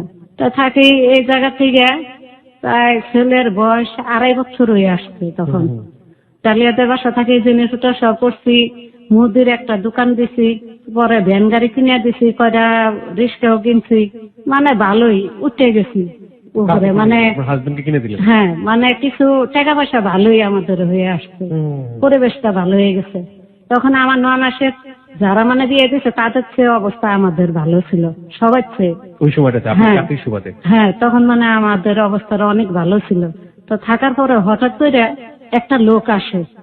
আচ্ছা, আমরা এই জায়গাটা থেকে একটা ছোট্ট বিরতি নিতে চাই। আমরা বারবারই বলি যে আসলে দেখুন, আমরা যেখানে শুরু করেছিলাম যে জায়গাটাতে, সেই গল্পটা এখন এত সুন্দর একটা জায়গায় এসে শেষ হয়েছে। জীবনের একটা পর্যায়ে এসে তারা অনেক ভালো আছে, একটা ছেলে একটা মেয়ে, মোটামুটি আমরা বলতে পারি আর্থিক সচ্ছলতা এসছে, সুখের একটা সংসার, এবং এই সময় একটা লোক আসলো এই ফ্যামিলিটাতে। এই ঘটনার আসলে কি হয় সেটা আমরা জানবো সংবাদের। তারা বলুন, আমরা যে জায়গাটায় ছিলাম, যে আপনি বললেন যে হ্যাঁ, একটা হঠাৎ করে লোক একদিন- আসলো। হ্যাঁ, হঠাৎ করে একদিন লোক আসলো, আইসা আমার চেহারাও দেখে নাই, আমি কুটা বাছা করি, পিছে থেকে বলতেছে যে দেখ মা, তোর তো জীবনে অনেক কষ্ট, তুই তো সুখের মুখ মাত্র দেখা শুরু করলি, কিন্তু তোর কপালে সুখ নাই, সামনের দিকে তোর বিশাল বড় একটা ফাড়া আসতেছে, তোর আপন মানুষই এই সর্বনাশটা করতেছে। তা তখন আমি বললাম, না, আপন মানুষ তো এমন কেউ নাই যে আমার সর্বনাশ করতে পারে। তখন 2 দিন পরে তার আমি বিশ্বাস করলাম না। সে আমার পিছে থেকে বললো যে তোর মারও তুই খুঁজে পাবি, কিন্তু এর ভিতরে দেখি তোর সমস্যাটা শুরু হয়ে গেছে। তখন লোকটা তো চলে গেল, তাই ওই বাসায় থাকি, ডালিয়াদের বাসায় থাকি। থাকার পরে তার যে ছেলে মেয়েরা লেখাপড়া করতো, স্কুলের যে হেডমাস্টার সেটাই ছিল আমার স্বাস্থ্য ভাই। তা সে ডেলি আসতো, এসে দেখতো কি আমি কান্দাকাটি করি ঘরে। তখন একদিন বাড়ির নিয়ে প্রশ্ন করলো যে এই মহিলা কান্দে কিসের জন্য। যেদিনে আসে সেদিনে দেখি কান্দাকাটি করে, ব্যাপার কি? তখন ছোট থাকতে বাপ মা হারাই ফেলছে, সবার বাপ মা আসে দেখা করতে, আর বাপ মা আসে না। আজকে যদি আসতো, বাপ মার আদর পাইতো, কত কিছু আনতো, খুশি থাকতো, এই আশা কান্দে। তখন নাম জিজ্ঞেস করলো, তা আমি নাম বললাম, দেশে ঠিকানা জিজ্ঞেস করলো, বলতে পারি নাই, বাপ মার নামও আমি বলতে পারি নাই, তখন জানি না, শুধু ভাই বোনের নাম জানি, তাদের নামই আমি বলছি। বলার পরে তখন ছেলেরা বাড়িতে গেল দৌড়ে, যে ঠিক আছে আমি বাড়ি যাই, দেখি এরকম তো আমার চাচাতো বোন আছে, তারও 2 ছেলে মেয়ে হারানো গেছে ঢাকা শহরে এসে। পরে বাড়ি যায় খোঁজ খবর নেওয়ার পরে ঠিকই খবর পায়, বেরিয়ে যায় ওই জায়গা থেকে। তখন আমার ভাই আসে, ভাই আসলে ভাইয়ের আমি চিনি না, নানায় আসে, তারও চিনি না। তাই আস্তে আস্তে আত্মীয় স্বজন অনেকজনই আসে, একজন করে আসে দেশা থেকে, কেউ রে চিনি না। তখন কয় ঠিক আছে, আমার ভাইরা আবার দিয়ে পাঠাইলো, তুমি যাই এবার নিয়ে আসো, যত খরচ লাগে। মা দিল, পরে আমার নিয়ে গেল। তখন আমি যাইতে চাই না, নিয়ে আবার বেঁচে ফেলা, কে না কে চিনি না, জানি না। তারপরেও গেলাম, যে দেখি যদি খুঁজে পাইলামই, আশায় গেলাম। যাওয়ার পরে ঠিকই দেখি বিয়ে বাড়িতেও এমন মানুষ হয় না, এত মানুষের ভিড় আমার দেখার জন্য।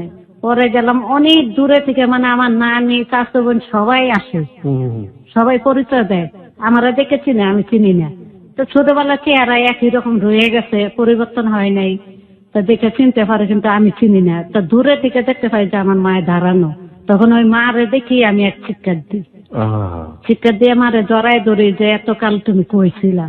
তখন মায়েও কান্দাকাটি করার পরে মায়ে ওইখানে আমারে 10-12 দিন রাখে, চাউল হাবি যাবে অনেক কিছু দিয়ে দেয় আমারে। তো তখন ঢাকায় আসি, পরে দেখা করে ওর বাপের সাথে। আপনার মায়ের ওখানে গিয়ে কি পাইলেন? আপনার বড় ভাইকে পেয়েছেন? হ্যাঁ, তখন বড় ভাই ছিল, বাবাও ছিল। তা বাবা মার সাথে ছিল না। মায় যে মানে ওই হারায় যে ধুয়ে গেছে, তখন দেশের মানুষে মানে তারা অপবাদ দিছে যে তোর বউ ঢাকায় নিয়ে টাকার অভাবে দুজনে বেঁচে ফেলছে। এটা বলাতে বাবা আমার মারে ভুল বুঝা সাইডে চলে গেছে, সাইডে আরেকটা বিয়ে করছে, তাদের সংসার ছিন্ন ভিন্ন হয়ে গেছে। তা আমার একটা ছোট বোন থুয়া বাবা চলে গেছিল। তা মায়ে অনেক কষ্টে সংসার তারা টানিয়ে নিছে। তা ওইখান থেকে পরে আমি গেলাম, খাওয়া দাওয়া বন্ধ করে আমাকে নাম বাবার একটু দেখতে চাই। গেলাম, বাবা পরে ঘরে বসতে দিল, ঘরে বসি নেই, ঘরে তোর মা আছে। আমি বলছি আমার মা জীবিত থাকতে আমি আরেকজনকে কিসের জন্য মা ডাকবো, আমি যে পালছে তারই মা ডাকি নেই, আর সৎ মার আমি মা ডাকবো কোনো দিনও না, তুমি কিসের জন্য আসলে সেটা বলো। তখন আমারে বললো, বলার পরে আমি বাবারে বুঝাইলাম যে না বাবা ভুল, এই কাহিনী, এই ব্যাপার। আমি কোনোদিন তোমার কাছে মিথ্যা কথা বলবো না। তখন বাবা আমার মুখের কথা বিশ্বাস করে আমার সাথে আসতে চাইলো। তো ঠিক আছে, তুই বাড়ির যা, আমি তোর সাথে ঢাকা চলে যাব, থাকবো না এইখানে। তখন মানে আমি এখানে চলে আসি। তাই বাবা আমার সাথে চলে আসবে দেখে আমার সৎ মা না কে যে এই কাজটা করছে আমি নিজেও জানি না। বাবা সবকিছু রেডি করছে, কিন্তু ভালো মানুষ হঠাৎ করে কে যেন ভান মারছে, নাক মুখ দিয়ে রক্ত উঠে পরে মারা গেছে। তা মারা যাওয়ার পরে আমার ফুবু আবার একটু কবিরাজি জানে, সে পরে দেখলো বালিশের ভিতরে তাবিজ আর 22টা না 23টা সুই পাইছে, বসি পাওয়া গেছে, আর যে পর্যন্ত হাঁটা চলা করে ওই পর্যন্ত তাবিজ গাড়া। আমরা এই পার্টে একটু আপনাদের সবাইকে অ্যাওয়ার্ড করতে চাই। দেখুন, যে গল্পটা আমরা প্রচার করছি এখানে, সেখান থেকে আমরা কনসিয়াসলি একবারে সচেতন ভাবি উনি যেটা বললেন সেটাতে আমরা বিশ্বাস করি না। কিন্তু এখানে একটা ব্যাপার আছে, এটা একটা সোশ্যাল প্রেক্ষাপট আছে, সামাজিকতার প্রেক্ষাপট আছে। সামাজিকতার প্রেক্ষাপটটা হচ্ছে এরকম, আমরা জানি জাদুটোনার একটা ব্যাপার গ্রামীণ সামাজিকতায় রয়েছে। আমরা এটাও জানি যে এই ব্যাপারগুলোতে অনেকেই বিশ্বাস করেন, কিন্তু এগুলোর কোনো বৈজ্ঞানিক ভিত্তি নাই। আমরা এই পাঠটুকু প্রচার করছি এই শর্তে যে এটা একটা গল্প, এটা একটা জীবনের গল্প, জীবনে এরকমের ঘটনা ঘটেছে। যিনি আমাদের এখানে গেস্ট এসছেন তার বিশ্বাসের জায়গাটা এরকম, সেই বিশ্বাসের জায়গাটাতে আমরা রেসপেক্ট রেখে, শ্রদ্ধা রেখে আমরা এইটুকু প্রচার করছি। কিন্তু একই সাথে আমরা এটাও আপনাদেরকে মনে করে দিচ্ছি এটার কোনো বৈজ্ঞানিক ভিত্তি নেই। হ্যালো 8920 যে সক্রিয় সত্তা, সেই সক্রিয় সত্তা থেকে হ্যালো 8920 এই পাঠটুকুতে বিশ্বাস করে না। কিন্তু জীবনের গল্পে যেহেতু এই জিনিসগুলো ঘটে, সুতরাং আমরা এটা প্রচার করছি ওই রেসপেক্টের জায়গাটা থেকে। ওকে, তারপরে ওইখান থেকে বাবার নিয়ে আর আমি ফিরতে পারি না ঢাকা, আমার একাই আসা লাগে।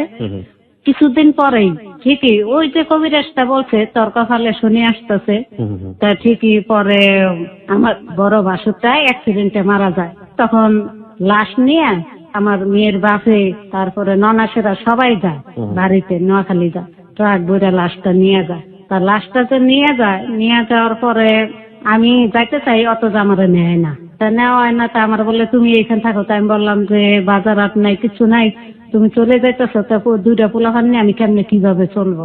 আমি চলে আসতেছি, 4 দিনের ভিতর চলে আসবো। তা 4 দিনের কথা বলে সে যায়, সবাই চলে আসে। তাদের কাছে যাই জিজ্ঞাসা করি ব্যাপার কি, সে আসে না কেন? আমাদের পোলাপানের পরীক্ষা, যার জন্য আমি চলে আসছি। পরে বলছি 4 দিনে মিলাদ পরে চলে আসছে।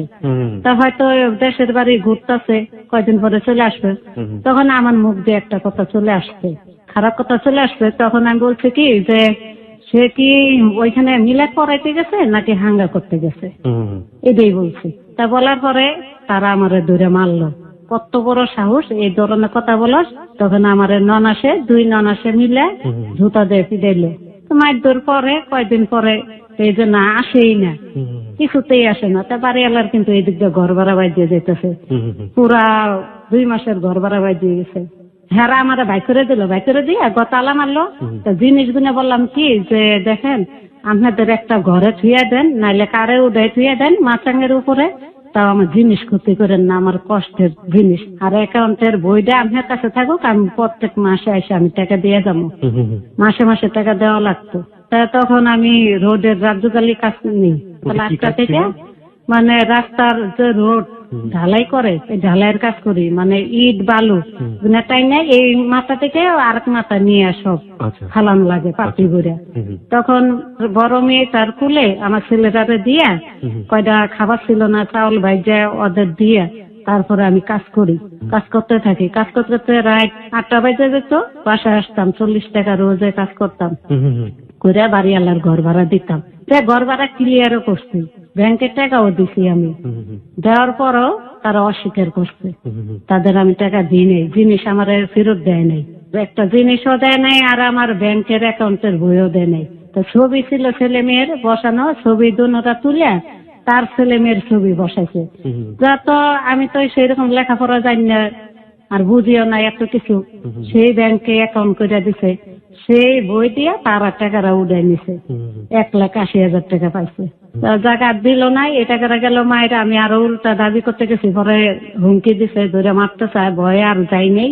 এরকম কাজ করতেছি, চলতেছি। আর ডালিয়াগো বাসায় একটা বড়ই গাছ আছে, ওই বড়ই গাছের নিচেই কোন রকম মাটি উডান, এই উডানের ভিতরে আমার ছেলে মেয়েদের নিয়ে ওইখানে রাতটা কাটাইতে একদিন এরকম সকালে 3 রাস্তার মাথায় আমি বসাই থুইয়া ছেলে মেয়েরা বসাই দিয়ে, আবার কয়টা চাউল বাজারে বসাই দিয়ে আমি কাজ করি। কাজ করতে করতে যেমন এই মাথা থেকে সেই মাথা যাই, আমি যখন মাটি ফালাইতে তখন আয়সা দেখি আমার ছেলে মেয়ে একজনও নাই।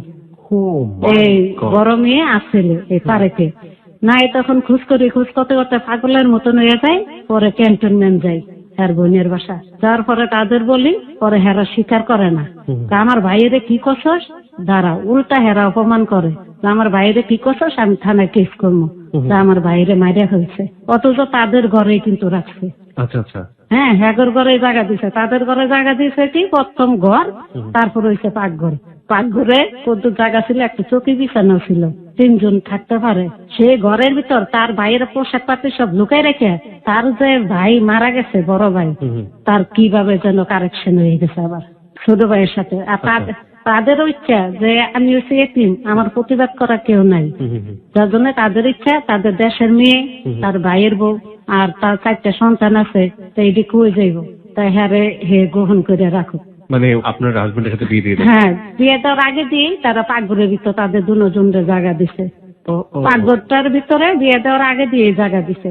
জায়গা দেওয়ার পরে তো আমরা হুমকি দিলে ভয় দেখায় আপনাদের ইয়ে ছিল, মানে আপনাদের নিজের জায়গা ছিল নাকি? না না, ওইটা আমার ননাসেরা থাকতো ওই এলাকায়, এখনো আছে।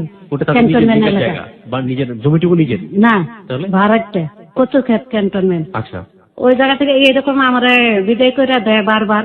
পরে লাস্টে তার ছেলে ছিল 3 জন, 2 জন মোটামুটি বুঝে, তা বড় ছেলেটা একটু অন্য টাইপের ছিল, ছোট থাকলেও অনেক অপমান করতো আমারে।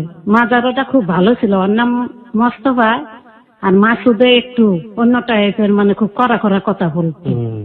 যা কর কথা শুনে কানতাম, আর মাজারটা ভালো ছিল। ও বললো কি হঠাৎ করে, মামি আপনি যায়েন না জানেন, মামায় ওই যে এয়ারপোর্ট আছে না, এয়ারপোর্টের ওইখানে পুষ্কনি আছে, দেখেন গা মামি মামারে গোসল করাইতে নিয়ে গেছে, আর মায় কাপড় চোপড় সব লুকাই রাখছে, আপনার মিথ্যা অপবাদ দিছে, আর আপনার ছেলে মেয়ে যেদিকে বাসা লুকাই রাখছে। ও বলে দিল চুপে চাপে। বলার পরে আমি ওই এয়ারপোর্টের কাছে যাই, যাওয়ার পরে যাই দেখি ঠিকই দুজনে পুষ্কনিতে নামে কি হাসি খুশিতে গোসল ধুইতেছে। পরে ওইখান থেকে বললাম যে আপনার এই ছিল মনে, আপনার ভাইয়ের আসতেন মাটি দিতে, ভাইয়ের মাটি দিতে এসে বড় ভাইয়ের বউ মান মতন, সেই ভাইয়ের বউরে নিয়ে যদি আপনি সংসার করার ইচ্ছা ছিলই মনে, তাহলে আমার বিয়ে করলেন কিসের জন্য? আপনার এই 2টা পোলাফানের কি গতি, 2টা পোলাফান হয়েছে দেখে আপনার বোনেরা কত আজে বাজে কথা বলছে।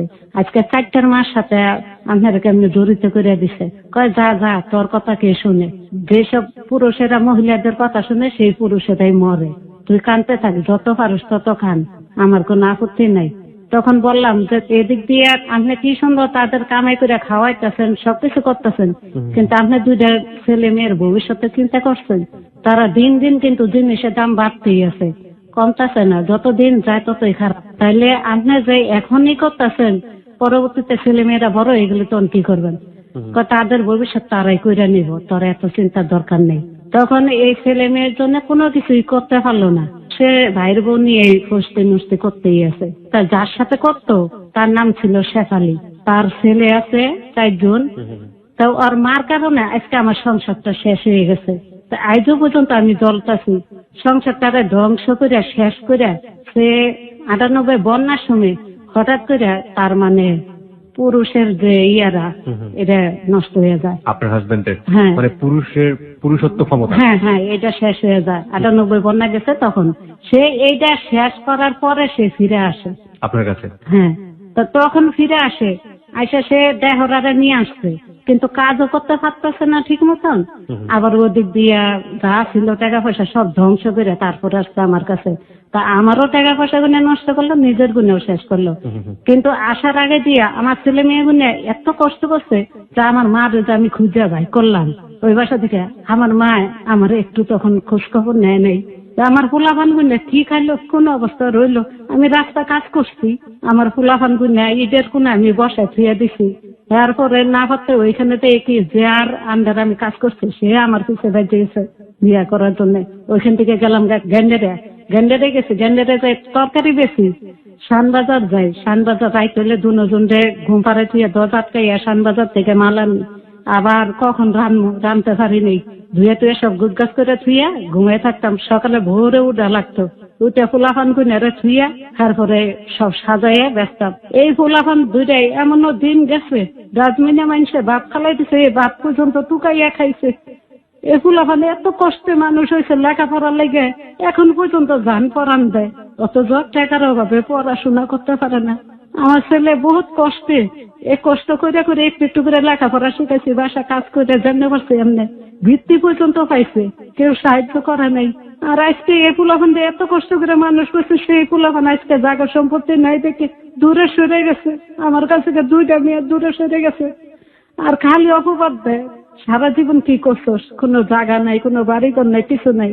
আর ছেলে যে বিয়ে করাইলে তখন কাছে থাকতে পারে, এইটার দারুণ নাকি। আপনার মেয়ে আরেকটা হয়েছিল পরে? দুইটা মেয়ে বললেন? হ্যাঁ মেয়ে আরেকটা হয়েছিল পরে? হ্যাঁ, ওইটা ওই যে ওই বোর কাছে যাইতো আবার আসতো, এইভাবে করে আরেকটা মেয়ে হয়েছিল। হ্যাঁ, এই দুই মেয়ে চলে গেছে আপনার কাছ থেকে? হ্যাঁ, বিয়ে হয়ে গেছে তাদের?